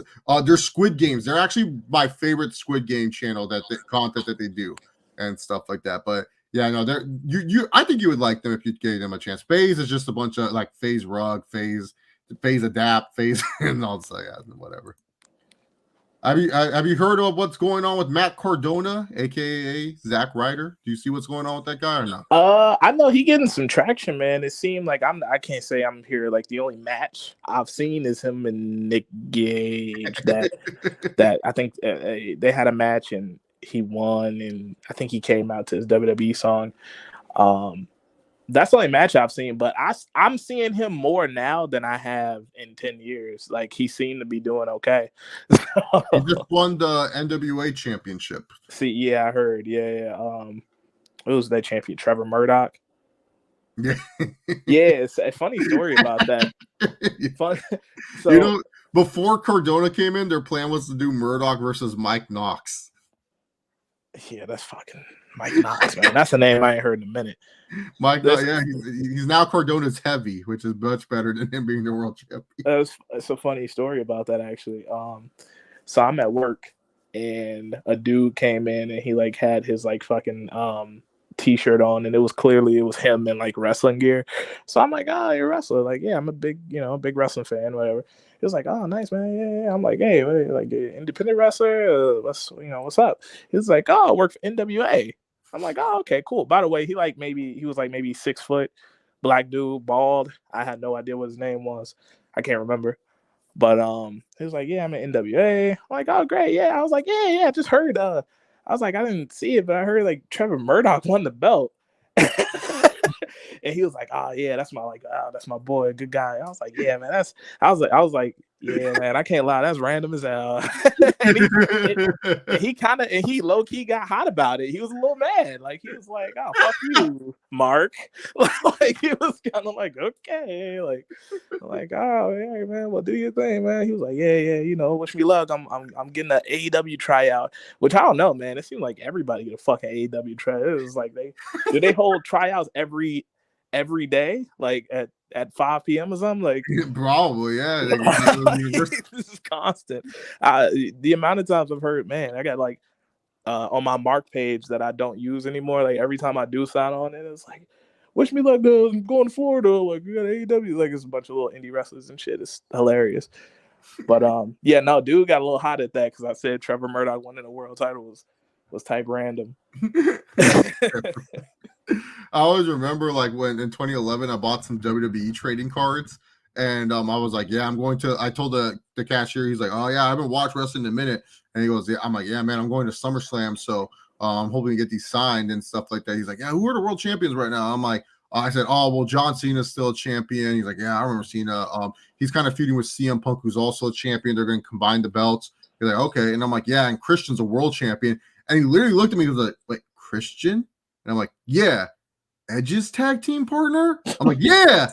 He goes, man, that company's going to shit. And I just laughed so hard. It was like, damn, dude, he just I can kind of see that from a standpoint of a dude who probably hadn't watched wrestling since like 2005 or some shit. This being like Christian, the world champ, like really? Yeah, like I get it. I get it. I love Christian. I think he's great. I think he's one of the more underrated guys like ever.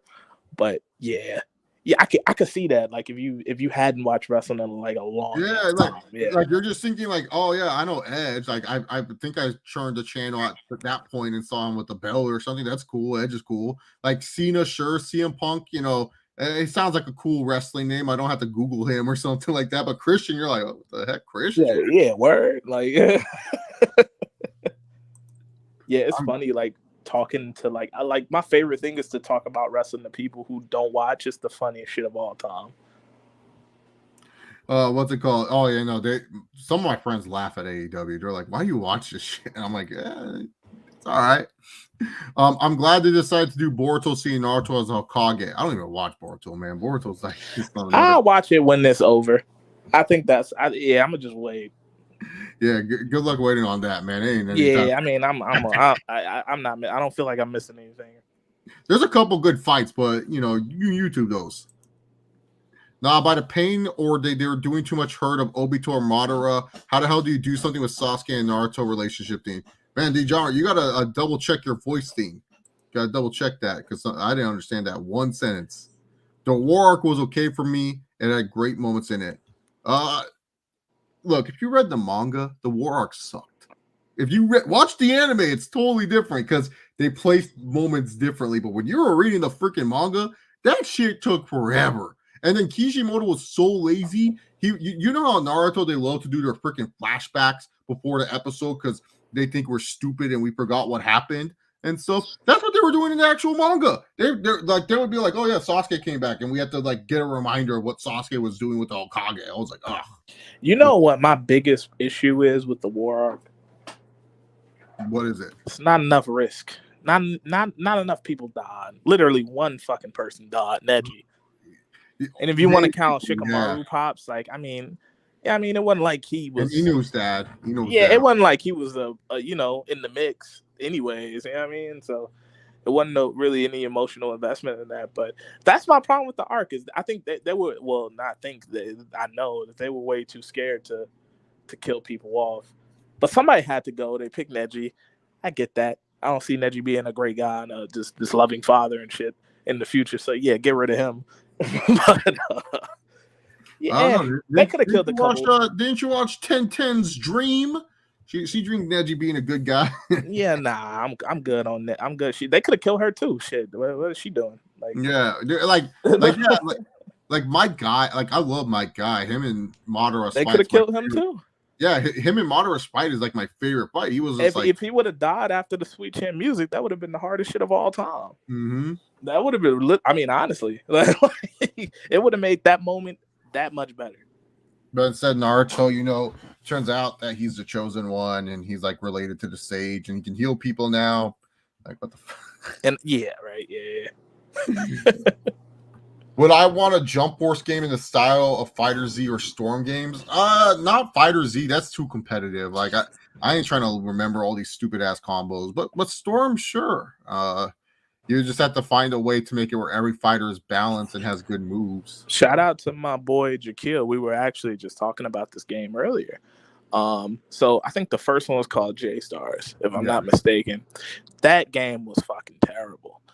Then we get to Jump Force, and I told him, I'm like, yeah, because he was like, man, if only like Jump Force was played like Storm. I'm like, for sure, but if like I could see myself like if I was 10 and I had Jump Force, I would be in love with it. I think that's a great game for like a kid, somebody who just kind of want to jump in and play and ain't worried about like storylines and all that extra shit. Like it's perfect. It's perfect for that. Because I don't think it's a bad game by any stretch. I think the gameplay is fine. It's just not enough for me. It's not enough going on. The plot's very thin. The fights can get repetitive after a while. You're not fighting anything new. It's like, and the plot's kind of weak overall too. And then like the ending fight is kind of stupid. Yeah, but if I was like 10 years old and I'm like, this game got Naruto and Goku, like let's fucking go. Like, that's what I say about Xenoverse. I tell people like Xenoverse is not like a good game, but if I was a kid, this is way better to me than Budokai and Budokai. You get a lot of heat for saying that, man. People will die for that game. People love Xenoverse. Yeah, Xenoverse. Really? Xenoverse got a hell of a base. Yeah, they do have a fan base. They do. People still make like it's a lot of people that say Xenoverse, like the second Xenoverse game is better than Tenkaichi 3, which I think is psycho. But hey. Yeah. I mean, they're still making stuff for Xenoverse 2. My brother told me that. He goes, yeah, no, because they still like the game. I mean, the base is crazy, man. The base is crazy. Like they don't really have a reason to make a new one. So Well, yeah. Well, what else are you gonna do? Like you've already done everything you can with Dragon Ball. Tell the story for the 5th time, 8th time. Fifth, eighth is being super generous. The 12th I time. don't know, you know how many times I've had to fight Raditz in my life? Like, Yeah, Raditz like super powerful. You're like, oh man, dude, no one's gonna be better than this guy. And then fucking Frieza comes, and you're like, oh, Vegeta comes, and you're like, what the fuck? man, I've fought Raditz a fucking lot in my lifetime. I'll tell you that much. Every year for a decade. I stopped buying Dragon Ball games after Tenkaichi 3. Like that whole PS3 360 like console run, I didn't buy one Dragon Ball game. I heard about those burst limit games when Blockbuster was still around. I rented it. I didn't like it. I was just like, I returned it the next day. I was like, this just feels like a boring Tenkaichi. And then it wasn't until Xenoverse when I was like, okay, I'll buy this. And I liked Xenoverse 1. Like it was fun, but not the greatest game. And then I played Xenoverse 2. And don't get me wrong, I put in a lot of hours towards Xenoverse 2. I think Xenoverse 2 is a fine game. Xenoverse 2 is like a perfected version of the first one. Exactly. And plus better character. And I think like I would definitely put Xenoverse, both of those, but Xenoverse 2 mainly, I would put in the mix. Like if I had to like rank Dragon Ball games, that would probably be like 2. But like I like a game like a lot of people don't like. I don't know if you remember Dragon Ball Sagas. I hated Sagas. I love Sagas, but you like because of the multiplayer. Like I never played it by myself. It's horrible when you play by yourself. You have there's certain games like you have to play with other people. Naruto Chronicles 2, I think it was. Like the first one you could only play alone. Like it was just one solo story mode. That was it. But the second one was like multiplayer. Horrible when you play by yourself. It's super fun when you play. I remember. I don't know why I had the urge to replay that game like the hardest. I don't know why. I don't remember it. So I was like, oh yeah, let me get it. And I found out that it was like backwards compatible with the Xbox 360. And I remember digging up my 360, putting in my stupid ass game, and then I was just like, dude, why did I do this? It was so terrible. Which game? Sagas. Sagas? Yeah, man, I like Sagas, man. That's the thing. Like, if you got somebody to play it with, it's way more fun. Yeah, I had a lot of fun on that game. That's just me, maybe. The only good part is when you unlock Broly and you're able to just kill everyone in like 2 seconds. Yeah, Broly go crazy. Let's see. Better goal ending Naruto becoming Hokage or Aang defeating the Fire Lord? Honestly, I dipped out on Avatar early, man, and it wasn't because it was a bad show or anything. I think I just was like not fucking with cartoons for real. I don't know. Is Avatar anime or a cartoon? It's a cartoon. It's a yeah, that's what I figured. I just kind of outgrew cartoons, and that show was like in its prom, so I never finished it. But it was a good show from what I remember, so I couldn't answer that. For me, Naruto becoming Hokage, because that's what the whole show's about. Like Aang defeating the Fire Lord wasn't really what the whole show was about. It was him mastering the 4 elements. Brock interview with Pat, the most social I've ever seen Brock. Yeah, he broke a table too. It was crazy. He broke a table in the interview. Oh, it's hilarious. Yeah, I need to go watch this. Imagine if Dan Lambert cutting a promo on Cody leaving the company on Dynamite. You don't need to do that. I don't need to hear Dan Lambert steal Kobe Covington's material and just cut a promo. I think that do it. They will do it, but I don't need to hear it. Oh well, okay. Well, yeah, fair enough. Yeah. Better character, Spike from Cowboy Bebop or Mugen from Samurai Champloo? It's the same character. Exactly. I was about to say it's literally the same. Ain't this the same voice? Yeah, the same dude, ain't it? Stephen Blum, the guy who played Wolverine. Both. Does anyone watch Baki? Have you ever seen an episode of Baki? Nope. Don't know what the fuck that is. Baki's sick. So it's like about this guy named Baki. He's a martial artist and stuff. And his dad is like the biggest menace to society. And Baki needs to train to stop his menace dad and stuff. Is it in English? Yeah, it's on Netflix. It's a Netflix original. You can't do subbed? Nah. What? Not at all. See, I feel like that's where you're missing with Attack on Titan, because you have to hear Bryce Peppenbrook try to yell as air, and you're not getting the real Attack Titan scream. You're getting the zombie scream when you need to get that. Like that. That's the real Attack on Titan scream right there.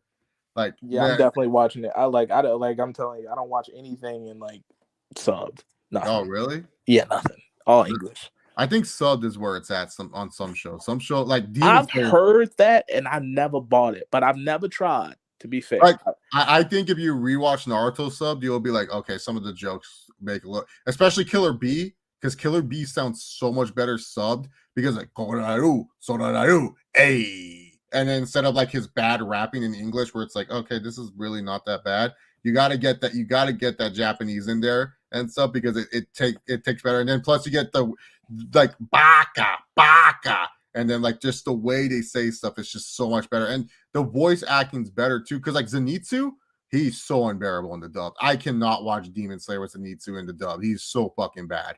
He's just too whiny. Have you got to Zenitsu yet? Demon Slayer. I just finished. I can't remember the character's name, so maybe I have. But I just he's a blonde-haired character. He's a blonde-haired character. He screams a lot. Yeah, you know what? I think he just got introduced the last episode I watched. Yeah, wait till you get to there. Then you'll be like, yeah, man. Is he like not? Do we got orange hair or some shit? Yeah, orange. Yeah, there you go. Yeah. Okay, so he got literally the last episode. Like he kind of stumbled upon him, and then that's how the episode went off the air. So. Yeah. No, Zenitsu's the worst in the dub. Him and if you ever get to Black Clover, him and Asta are just unbearable in the dub because Asta screams all the time. Yeah. I'm gonna be the Wizard King. I hope it's not that annoying because Demon Slayer Slayer got my attention like right off guard. Like right off the bat. Zenitsu. Oh, you didn't even need me Inosuke yet either. Inosuke is voiced by who's the Inosuke? Oh yeah, Inosuke is voiced by Aaron. He's voiced by Aaron. Voiced by God, there's one other fool that Bryce Peppenbrook does. Bryce Peppenbrook does a lot of voices. Oh, Aaron Kirito from Sword Art Online. So yeah, that guy's one of the bigger voice actors on that show. Didn't Izzy voice someone in Baki? I don't remember. Nate should finish off his career against Connor instead of Dustin. Safer fight and money he can make. And Dustin's not a money fight though. You don't think Dustin is a money fight? No, he is a money fight. Oh, I'm about to say, yeah, they are money. No, yeah, he's a money fight. Like, why would Nate? Like, look, if you're Nate, I don't know. Is there still interest in seeing him fight Nate Diaz again? What, Connor? Yeah, I mean, personally, I don't. To some casuals, yes. But I could care less about the fight right now. Isn't there. Like, there's no coal in the fire. It's just kind of like because their first two fights were good. And honestly, I don't know who will win at this point. I don't know. I think Nate wins, to be honest. I don't know. I legitimately don't know. I don't think because that's the thing with so with that trilogy, like that's the thing is like yeah, they don't like they can't still be mad at each other at this point. It's been so fucking long. Like, is the beef even still there? Is the animosity and tension even still there? And plus, there's more animosity with Dustin and whatever his name is, Dustin and Nate.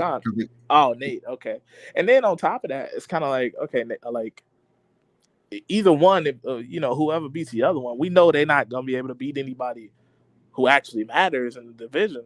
Either one of them. So, I'm good on that. More hype beatdown. Yusuke beating up Sensui or Adult Gon beating P2? Adult Gon beating P2. Yusuke, that's the show. Yeah. Never got too deep. I think I watched like 2-3 episodes of that. One of the better ones, I would say. Yeah, people love it. I know people love it. Yeah. Hunter is also a good one. That's the Gon. That's the one episode, dude. So that was the one I was like, I'm not watching this shit. Didn't really give it a chance, but then I started hearing people talk about it more and more. I'm like, oh shit, like this is supposed to be good, really? Like, I thought the show was about fishing. Is it about fishing? No, it's about them hunting demons. They were on a boat and like they were fighting a wave, and I'm like, yeah, and I'm not watching this. Oh, you watched the wrong version. That's the older version. It was the first episode. No, there's two different Hunters. Yeah. But no, like the thing is, like they're fighting. They're meant to fight demons and stuff like that. So which Hunter am I supposed to be watching? 2011.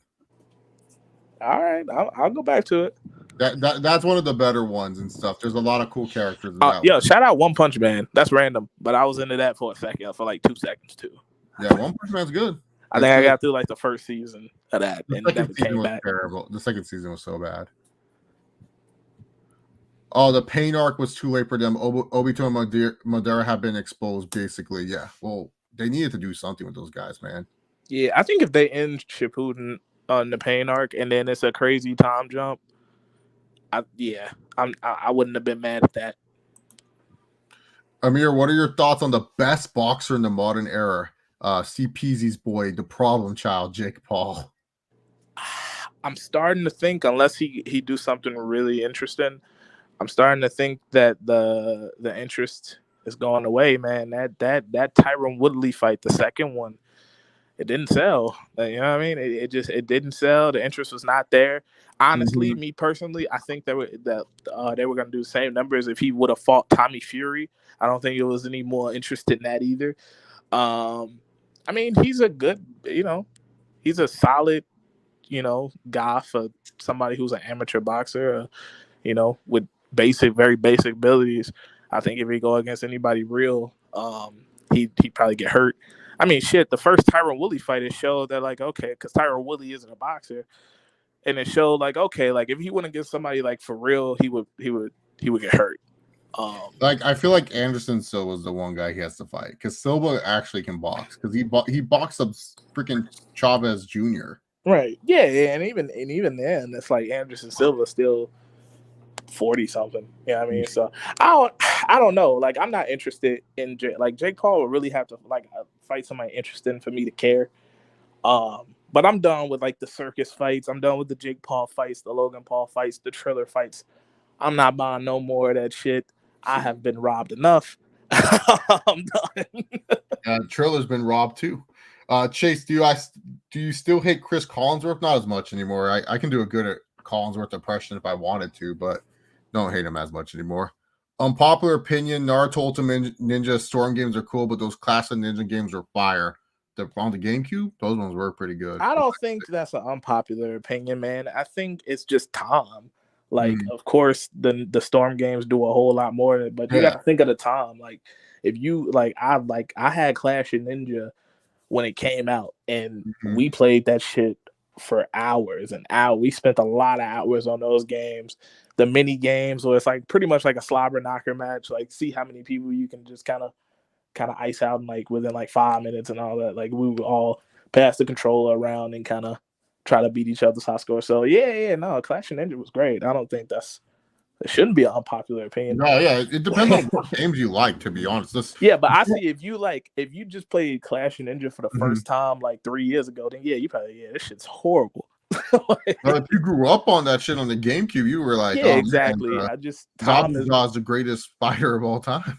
Yeah, time is important, dude. And when you got to get shit when it's out, because going back, obviously, it's like, hey, you know what I mean? Better villain group: the Homunculus from Full Metal Alchemist, or the Brotherhood from the Akatsuki, or the Akatsuki. I think the Akatsuki are way better. Well, no, the Akatsuki don't do shit really, to be honest. They just kind of fuck shit up, but then Naruto talks to them and they go like, you right, dog. It's the aesthetic of the Akatsuki. Yeah, they look sick. Yeah, it's a great look. As for the Full Metal Alchemist show, I've never seen it. That's another one. Never seen it. I hear it's great though. Yeah, Brotherhood is really good. It's a fucked up show. I always tell people Full Metal Alchemist is one of those shows when you watch it, it's like Death Note. You're like, oh, what the? But Death Note's way interesting. I love Death Note. Death Note. I went through a Death Note phase through the pandemic. Like, that was the show, and then I found like a movie, and then I was watching people review it. Like, I got like knee deep in the Death Note for like 3 months. No, Death Note's sick, dude. The music hits, and then L hits, and then Nier hits, and then. And I peeped that too. That's what Matt Hardy got that delete shit from, which was pretty cool. So I was like, oh, look at that. Korra was bad. I sounded like Killer Bee in Japanese. I kind of just heard it too many times, so that's, I guess, why I sounded like that.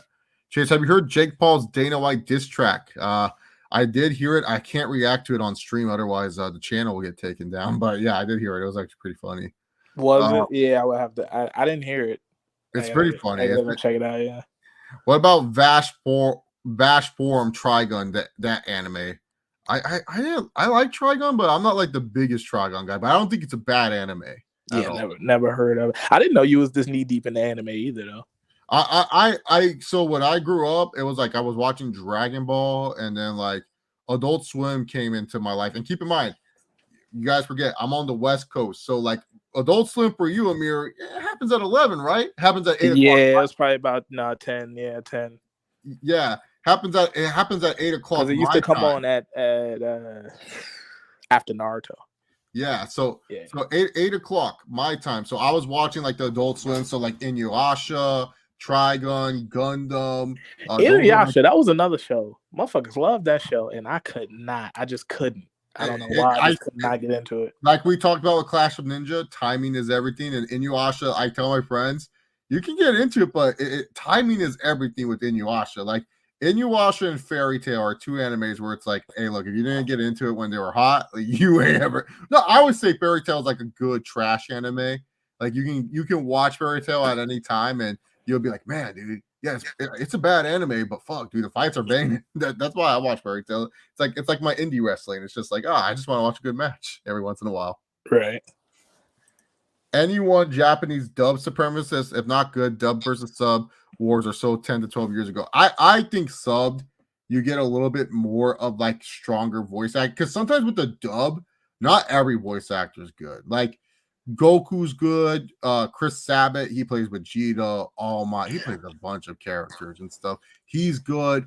Just like for me with Demon Slayer, English, especially Tanjiro's voice, I prefer Tanjiro in Japanese than English. Like it's just a preference thing. But I always tell people, give sub the chance if you really like anime, because you get more nuances with it. People even like, not even from an anime standpoint. I remember when Squid Games was like super fucking hot, and people were like, dude, the English version makes no sense. Like, it's horrible. Like, yeah, no, the English version is trash. Like apparently they like botched a lot of the subtitles and shit too. Yeah. And they botched some of the lines that were kind of important too in Squid Games. Yeah. So I've been told, but I mean, I was like, I don't know, man. Everything made sense to me. So see for me, it's like the perfect example is like of one anime that's so much better subbed than dubbed is Akame ga Kill. Akame ga Kill, if you watch it dub, it's like it's fine.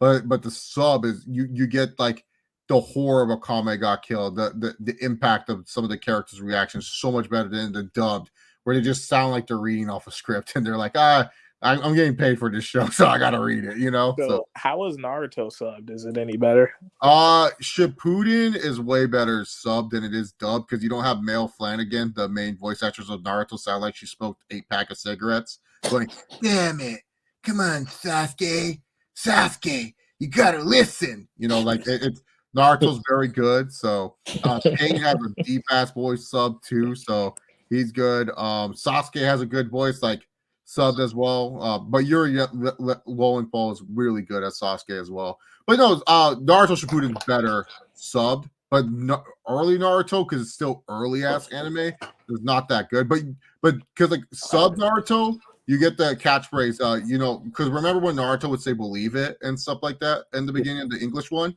right? That's because Naruto uses a slang word in Japanese called "dabatayo," and that means nothing. It's just a slang word. And when Mel Flanagan was reading the voice, doing the lip flaps for the voice artist, she had to add a word, so that's where she added "believe it." So that's because Naruto used "dabatayo." And then also too, though, the scene that makes the most sense too is like when they talk about the Naruto, like him being named after a certain ramen thing. So that makes more sense in Japanese, because like certain dialect you kind of miss, because like sometimes they'll use it where like people can speak English in Naruto, and then they're like, oh, you can speak English, and it's like, yeah. So okay. Yeah, so but it's still fine. Like I think Naruto, like some characters, like Shikamaru is better in dubbed than he is subbed. And then I think Itachi's way better in dubbed than subbed. Yeah, that's a certain thing. Like with Naruto, I think I'm just pretty much dubbed forever, because it's just those are voices I literally been hearing these voices since I was 7. I thought I was the same with Dragon Ball, but then when I watched Dragon Ball Super dubbed, me and my friend said we love Goku way better than Goku dubbed now. And Goku, yeah. So I always say just give it a chance, you know, if you ever want to, but just watch Shippuden sub, because especially because once you hear Naruto in Japanese, you'll be like, okay, this is way better than Mel Flanagan smoking 8 packs of cigarettes and like acting like I hate English Naruto's voice. Like, oh, especially if you play the Storm games, she does not even try, dude. Like freaking Yuri Lowenthal during the Sasuke fight is like, why did you keep trying over and over and over again? And then she goes, because you're my friend. And it's like, bro, you literally gave no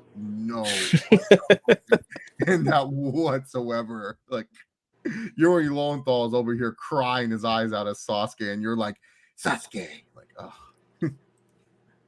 Hunter x Hunter is similar to it. Gary wants to know, you actually paid for a Jake Paul fight? Yeah, I paid for the first Woodley fight. I did too. And low key, I paid for the Tyson Roy fight, so technically too. So yeah, he got me. He fucking got me twice. No, but the Tyson Roy fight was at least fun. Yeah, it was fun. And plus, I mean, I didn't like. I remember like, oh, Jake Paul versus Nate Robinson. Like, oh, that's gonna be fucking hilarious, and it was. Dude, Roy and Tyson was the disappointment that night because they didn't kill each other. And I know, like, of course, they're not gonna go in there and kill each other. It was an exhibition. I get all that, but it's still the fan to me. It's like, come on now, come on, y'all, do something. Like, that's because Tyson, he didn't look like he was ready, and then Roy got hit once, and he's like, "Nah, dude, I'm here for the check, bro." Yeah, literally. Real quick.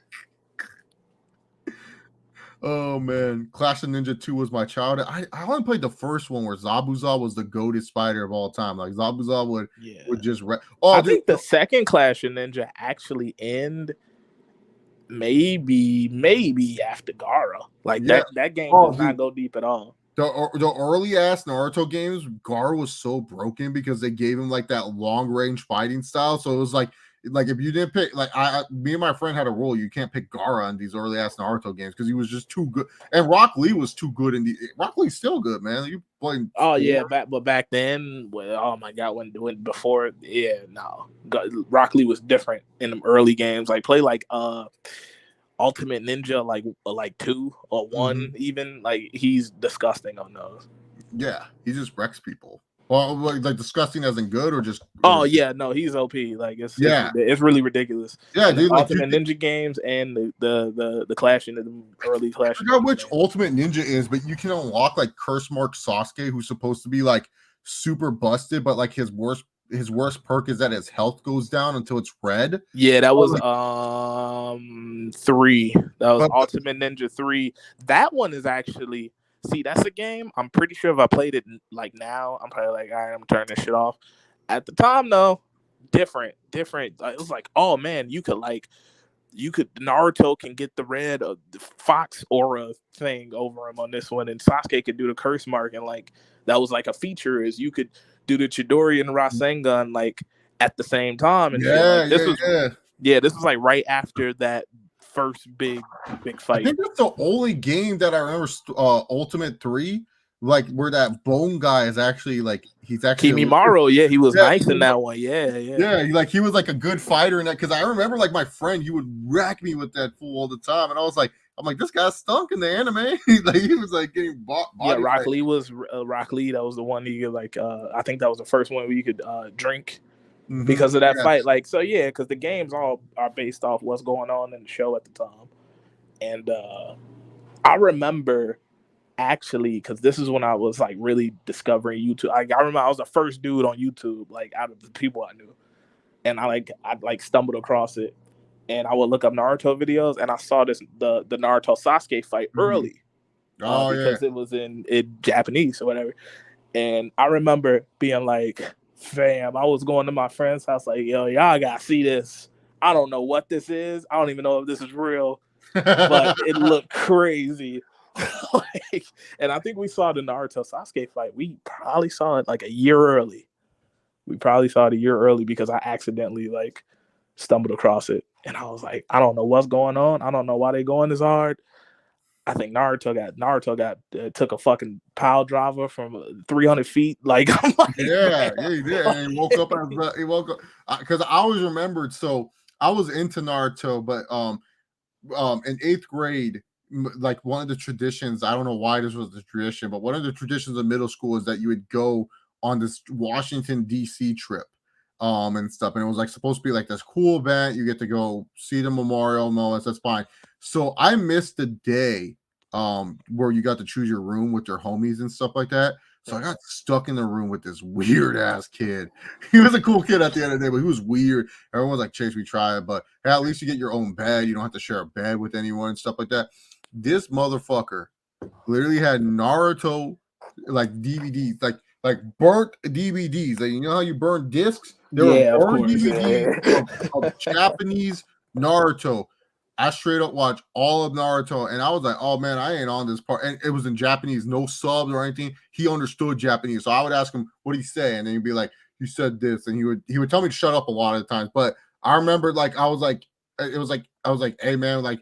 I was like, I'm only out to the Gara fight, so we ain't gonna watch up to the Gara fight. He goes, no, we watching it all. And I was like, what the fuck, dude? So literally, he would, dude, and this kid never slept. So on the fucking trip, dude, like if I ever went to bed, like I would go to bed like maybe like 10 p.m. He'd still be up watching Naruto at like 3 a.m, Japanese and everything. I was just like, Jesus Christ, man. But I watched every Naruto, and that's when I saw the Naruto and Sasuke fight too. I was like, yo, dude, this really happened? He goes, yeah. I'm like, how many times have you watched this? He goes like, at least like 5. I'm like, the whole series? He's like, yeah. And I'm like, oh my goodness. I mean, fuck, man. Like Naruto, the original series, because of Shippuden, the original series don't get like as much love as it should. Because it's some amazing fights in the first series. The Rock Lee Zabuza fight, Rock Lee versus Gaara, to this day still a top 5 fight. The first Naruto and Sasuke fight is still a top 5 fight to me. And even like Choji versus that one fool from the exactly. They're getting busy. They was in that getting busy. I'm missing Naruto versus Neji, or there's another one. Sakura versus Ino is what I'm thinking about. Good fights. Third Hokage Orochimaru. It's a lot. It's a lot. Third Hokage Orochimaru was crazy, dude. And even Naruto versus Gaara was good too, because like that was the first time you actually thought, man, what the fuck is Naruto gonna do? He's fighting this guy that because they low key did like too good of a job of making Naruto seem useless. So him beating Gaara, because if you, I don't know, you guys you definitely remember, if I do, is that, man, was Gaara built to be fucking untouchable or what in the beginning? Yeah, dude. Oh my god, because Naruto was all based off like, well, how the fuck is Naruto gonna beat this guy? Because Sasuke was the man, and then they ran into Rock Lee, and Rock Lee beat up Sasuke, and then Gaara killed Rock Lee, pretty much. Yeah. And then he got rid of Sasuke real quick, and I was like, all right, Naruto, you up, son? Like, series over? Like, what are we doing?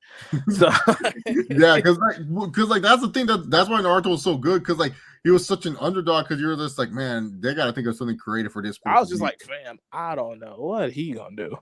I was just like, hey, he ended up doing his thing, man. So yeah, Naruto ended up winning. I was like, son, he did the fireball jutsu. Naruto can't do the fireball jutsu. He can barely make shadow clones. I was like, the fireball jutsu couldn't stop this. What Naruto gonna do? Better show, Death Note or Squid Games? Death Note, dog. Death Note's way better than Squid Games. I go Death Note, but shout out Squid Games, dude. I almost turned Squid Games off the first episode until they got to that first game, and then I was just hooked immediately. Squid Games is also reminding, what's it called? Squid Games also reminds me of an anime that was really bad called King's Game. So that's why I was like, yeah. Let's see. As with the Storm games, it seems more it's like a realistic towards the actual fights that you'll see in the anime. I mean, you can just spam like Rasengan like 5 million times. Naruto doesn't do that in a real fight. So he struggles doing one Rasengan a fight. He do spam shadow clones though. Yeah, the shadow clones. What if Light and L were in the Squid Games? Who would win between the two? Probably L, dude, because Light needs to know your. Light's pretty useless, dog. He just needs to know your name, like, and then like that's it. Like he's smart. I don't know, because I mean L could. I don't know. L didn't. L was really fight. Can L fight? Because once you get to the last game, it's a fight. Yeah, that's true. I feel like L won't have to worry about that, because L would say something smart. Like L will be smart as shit. Look, like he'll just get into a stupid little stance that he sits in. It's like, look, I don't want to fight you. I see no reason for us to fight. And he'll explain the reason why it's stupid to fight. And the other person will be like, you win. And then he's like, okay. Yeah. Yeah, L nah. my dog. I think Light will win, dude, because Light would get physical. Because at the end of the No, game, I'm saying Light doesn't even make it past red light, green light. I'm saying Light don't after that. L would figure out man. the game. L would figure out the game. He'd be like, huh, so red light, green light. It seems like this machine is not really honest when it goes for red light. So I better make sure not to move any sort of muscle. You know what I'm saying? L is so, dude. L died by a fluke, dude. We want to talk about making someone overpowered. Death Note made L the most overpowered human being on planet Earth. This guy, honestly, if the show fall off a little bit, is when they bring that that technically third L in, the dude with the blue hair. I wasn't feeling him as much. I don't know. And was cool, and L kind of died like in the middle. Like L died. That was the shocking part of Death Note. I was like, "Yo, dude, how are they gonna kill this guy?" And Light found the way, and I was like, "No way, dude!" I was like, "Damn, dude, how'd you kill?" Because L knew so much, dude. He was like, "Oh, if Kira knows this and that, like, you know." Yeah, he fucking got him. That was a shock. Like when he did get him, I was like, literally, I was like, "Oh shit!" Like word. Like I was like, how many episodes left? Yeah, no. I love Death Note, man. My childhood was the big three: Naruto, Bleach, and One Piece. One Piece I read and then I stopped. Bleach, it's coming back. One Piece, another one. Tried, didn't grab me, stopped. Bleach, never gave a shot. Bleach is cool. It's just the Soul Society arc is where it peaks. I think what people like about Inuyasha back in the day was more shonen with the soju tendencies. Yeah, that's true. It wasn't like traditional anime too. Akame was the best character and Akame got killed. Well, yeah, it's named after her. I hope she was the best character. I mean, that's the main reason why you're watching Akame got killed. You're wondering why Akame is such a savage. Better movie, No Way Home or Endgame? I'm No Way Home. I'm gonna go No Way Home too. Chase, didn't you collect Naruto, Bleach, and One Piece manga back in the day? Yeah, the Shonen Jump themes. Yeah, I got Naruto manga I collected. That was bad. You were like the man if you had like all of them in the order. You could stack them up 1, 2, 3, 4, 5. Yeah.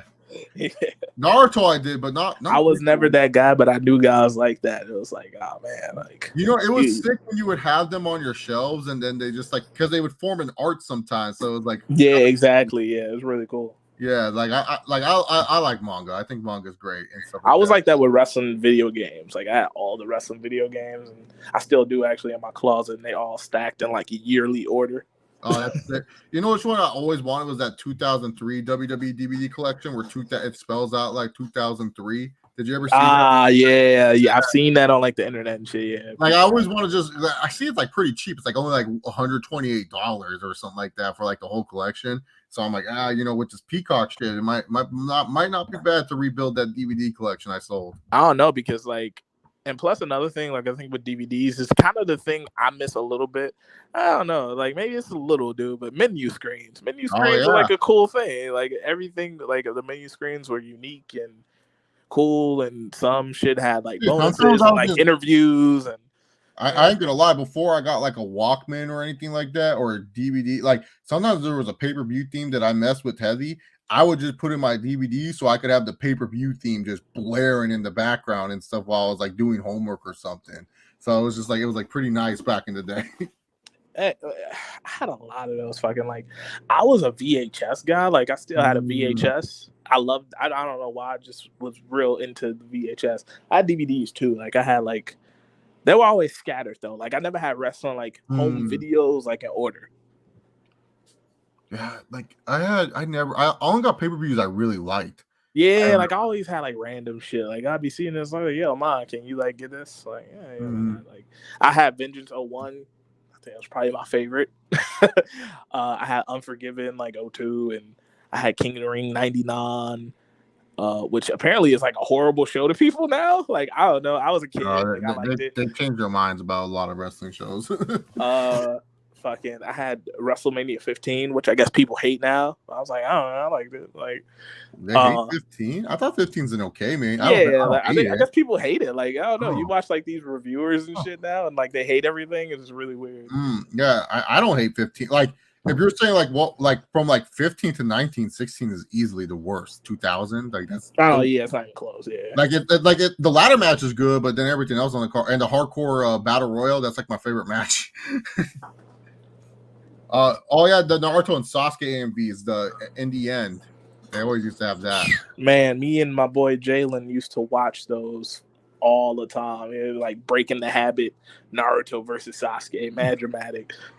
It's just Naruto versus A. I remember there was like AMV for like Naruto versus that. Who was that one fool in the beginning where that said like, "Oh, Naruto, you'll never become a good ninja." Mizuki. Yeah, Mizuki. Yeah, they had shout out to Mizuki for having the funniest fucking filler episode in Naruto history. Yeah, someone was in jail and he got out of jail and he was swole. I thought that shit was hilarious. And he became a tiger too. He literally became a tiger. I thought it was hilarious, dude. He really got out of jail. Like he was swole. Like he was jail. He had a jail body. Like, it was hilarious. But what's crazy about that filler, I remember that the first time I saw that was at AMV, and I thought it was a serious Naruto fight. I was like, what the heck, Naruto's fighting a tiger? Yeah, it's certain Naruto that could pass for filler, like low key. Like I didn't notice, like it's this fight that I thought was fucking crucial to the story. It was right before the Naruto Sasuke turned heel, and they were fighting a dude with like a lightsaber or some shit. Like he had like a yellow sword guy. Yeah, he had like a yellow sword or some shit. And he did the Chidori and it didn't work. And Naruto did the Rasengan and it broke the sword and they just jumped the dude. And Sasuke, like that was literally what triggered Sasuke to fight him at the hospital. That was the fight. Yeah. And so like I thought that was like real. I thought that was canon this whole time. Like I went back because I rewatched Naruto like last year or something during the pandemic or some shit. And I was like, oh, this is labeled as filler. Like I was like, bro, this is the fight. Like this is the fight that makes him want to fight Naruto. Yeah, so in the manga, what happened is the reason why Sasuke wants to fight Naruto is because he's mad that Itachi had an interest in Naruto and not him and stuff like that. And then the whole time it builds up because Sasuke's like he beat Gaara, and then like my brother now wants to fight him or wants him. What makes Naruto so special? Is Naruto really this good now? Like that's what really pissed Sasuke off. Like he's so weak. I always like that angle too. It was like because I don't really necessarily like the Sasuke character, but I always like that angle. It's kind of like okay, he sees that he's becoming somewhat stagnant in his ability compared to Naruto. He sees that Naruto is growing and what happened to him in the hallway with Itachi, and now he doing moves and they doing moves, and he's seeing that Naruto's moves are more impactful, and he like, fam, if Naruto is better than me, I'm done.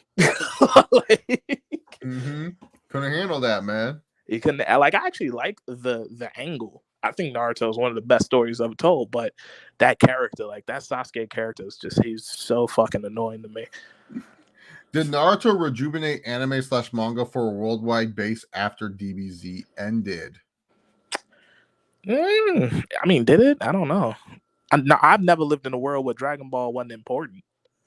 So I would say that Naruto was like, it helped Americans keep up with anime, but the thing is that Naruto, you got made fun of a lot, but now people love doing the stupid ass ninja run. But man, I remember back in the day, kids in my grade. I don't know, man. How old were you when like in like 04, 05? 04, 05, I was like entering I was in middle school, 7th, 8th grade. Okay, so like I was the perfect age for that at that time because I was like the fucking talk. Like you come Saturday, Naruto would come on like back to back. They would do 2 episodes on Saturdays, and you go back to school Monday. And like that was what at least all the boys were talking about. Like it was what happened on Naruto. Like my grade, you got caught wearing a stupid Naruto headband. You were made fun of for that, man. Like don't even talk about Naruto. My grade had my generation had a weird thing, but the thing is Naruto just wasn't really accepted, and then also worldwide too. A lot of people. And by the time I got to like high school and shit, like anime was like totally normal. Like, because like the one thing with anime too with Naruto, people forget that anime had a bunch of filler. One Piece was actually the worldwide phenomenon that kept anime relevant. And then once shows like Fate, Attack on Titan, so I would actually say Sword Art Online really rejuvenated anime for a lot of people more than Naruto. Because Sword Art was the first, like, hey, can we do an anime that's only 13 episodes? What? No way. And it's like, no, yeah, let's try it. Let's do a 13 episode anime and see if people mess with this. Yeah, you don't know how fucking confusing that was for me, being like a What? Samurai Champloo guy, and then I watched like 25 episodes, and then I was like, so when is season 2? Yeah, Like, exactly. And it's like, no, there is no season 2. That's it. like, oh, okay. Like, I was That's looking for, because what, this is probably the same time, because I was watching, because like it's funny, like people like Dragon Ball anime, like people kind of pigeonhole Dragon Ball as an anime, whereas I look at Dragon Ball just like it's a cultural phenomenon. No, it is. Like, so like I look at Naruto like an anime. Like, to me, Dragon Ball is a cultural phenomenon. Naruto is an anime show that just so happened to blow the fuck up. That's kind of how I look at Naruto, and I like Naruto more. I think Naruto's a late bloomer too. Like kind of like the character itself. Like once people got introduced into anime, then like when people go like, "Hey, is there any suggestions?" and then everyone's like, "Oh, go watch Naruto," and then it's like, "Okay, I'll watch Naruto." Because it's kind of like for the most part, people like everybody likes it. Mm-hmm. Oh yeah. My one friend, like I told him, like, hey, you better watch out. Naruto's long as hell, man. You you gotta. Every time I put somebody on Naruto, I send them a filler skipper. Like, no, my one friend loves fillers. I don't know why. He's but weird. it's something like okay, so I didn't understand what a filler was at the time. So like I was like enjoying these like little fights they would do on the side and shit. Like, especially in the first, like I skipped out on like pretty much all the filler Shippuden. Like, I don't know anything about Shippuden filler, but the Naruto filler I was like cool with. Yeah. Even like it got bad after the Naruto Sasuke fight, if I remember correctly. That's when it got bad. I was like, okay, nothing's happening. So like if you don't know the manga, so what happened was the manga actually ends with the Naruto and Sasuke fight, and then it transfers over to a time skip in Shippuden. But the problem was Kishimoto was like, yo, you guys are going way too fast. Like, I don't have any material for you guys as animators and stuff like that. So they were like, he wanted to take a break. So he took a break and then he picked up Naruto again. That's why there's so much filler at the end of like the original Naruto. I mean, it's like a legitimately like a year of like just nothing going on. Because he was still writing it. He was like, guys, you guys are going, because what happened was Naruto became so if you want to know, like when it comes to the manga and stuff like that, I thought they always like I don't know anything about that, but I always just thought they signed on for a certain amount of episodes and they had to like fulfill maybe like obligations to the network. No, nowadays they do. Back in the day, though, back when Naruto was popping up, they just said, "Oh wow, the manga's popular. Let's make an anime." And so, like when he was writing the manga, he was just writing the to the Zabuza arc because he was like, "Man, this shit ain't gonna pop. Like, no one's gonna like this. I'll just finish this Zabuza arc."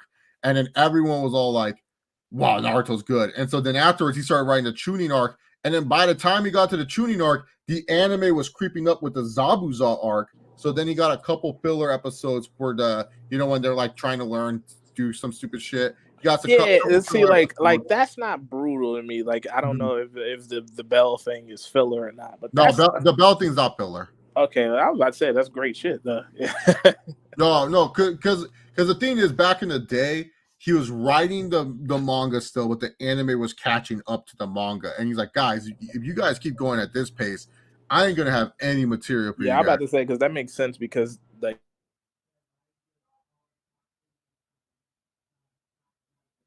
yeah, so Kishimoto, he just needed to make sure he had the I'm filling out the dead air. But yeah, Kishimoto, if you guys didn't know, he was writing the manga.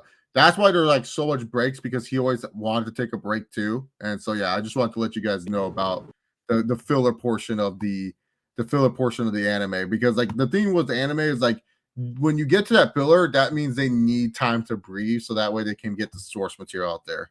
So yeah, people hit me with the where you at, but yeah, can you finish explaining that? I don't know if you was hopping off or not. Oh yeah, no, I was just saying. So like the thing is, like with the manga writers nowadays, they tell the studios, hey, you guys can start making this into an anime and stuff like that. So does he write the filler? No, Okay, that's all the studio. So he just writes the main manga. He decides the artists that draw Naruto for the anime and stuff like that. Like the people who draw Naruto for the anime is not Masashi Kishimoto, who's the creator of Naruto. It's whoever the drawer is, that person's a drawer, so that's why they're able to do filler and stuff like that. There's sometimes like he'll make a suggestion for filler, like he'll be like, hey, this would be a cool filler episode, but he doesn't decide anything with filler. He lets them do whatever with that stuff. Yeah, Shippuden is fucking brutal with filler. Yeah. Shippuden is a little more brutal with filler than the original to me. Yeah, at that I think the original is like 200 episodes though. At that point, Kishimoto, he took a lot of breaks, and then he would also ask the anime to keep to not put. So the thing with anime season, people need to understand seasons are different in anime than they are in a regular TV show. So they do winter, fall, spring, and summer. And so the thing is, when summer hits, you got to hit hard with summer. You can't be doing no dang filler. But the problem was Kishimoto was big on, hey, what's it called? Once you're done with this story arc, can you do the rest of the summer just a bunch of filler? And so Kishimoto was controlling all that bullshit and stuff and making sure that he had time to write his stuff. Like nowadays though, like Demon Slayer, for example, that's finished. Demon Slayer's done. Like the manga's already written. It's pretty much done. There's no filler for Demon Slayer. Whatever you see on Demon Slayer, there might be one comedy episode here or there, but other than that, Demon Slayer's done. The guy who you can read, you can know the whole story of Demon Slayer. Attack on Titan, shit's done. You know, it's done. And then the same with My Hero's almost finished, but yeah. So like, that's the show I got to pick back up. I'm at the point now where I'm starting to like, I don't even really remember where I left off on My Hero. My Hero, yeah. My Hero gets better later on. It really does. It really gets. I was enjoying it. I was for sure enjoying it, but I was like, I don't know. It's one of those situations where you just kind of you binge it and then you put it down and you just don't come back for months. Like that's kind of how I've treated My Hero since it's been on the air. Yeah, no, My Hero is a bingeable anime. It's not really a weekly one, in my personal opinion. They don't give you like the whole I gotta watch that next week type of shit. Okay, so with Boruto, it's the same thing. It's just like I'm taking a break now because I'm hearing that show is littered with filler. Like. Oh no, yeah. The thing with Boruto, so Boruto is different. Boruto gets released every month compared to every week. One episode a month? No. One manga book a month. So less source material to work with, so you have to do more filler. But the reason why that they don't care if Boruto's filler, because one, it's like wrestling. Boruto still fills a good time slot for Japanese TV. Boruto still prints money no matter how crappy it is, and it's Naruto's property, so of course we're gonna have that. So yeah, interesting. I can't wait to skip through it and watch all the canon episodes. You'll be skipping a lot. When I was watching Shippuden, when I like rewatched Shippuden, and I was like skipping all the filler and shit. I mean, I'm going deep. I'm going like, okay.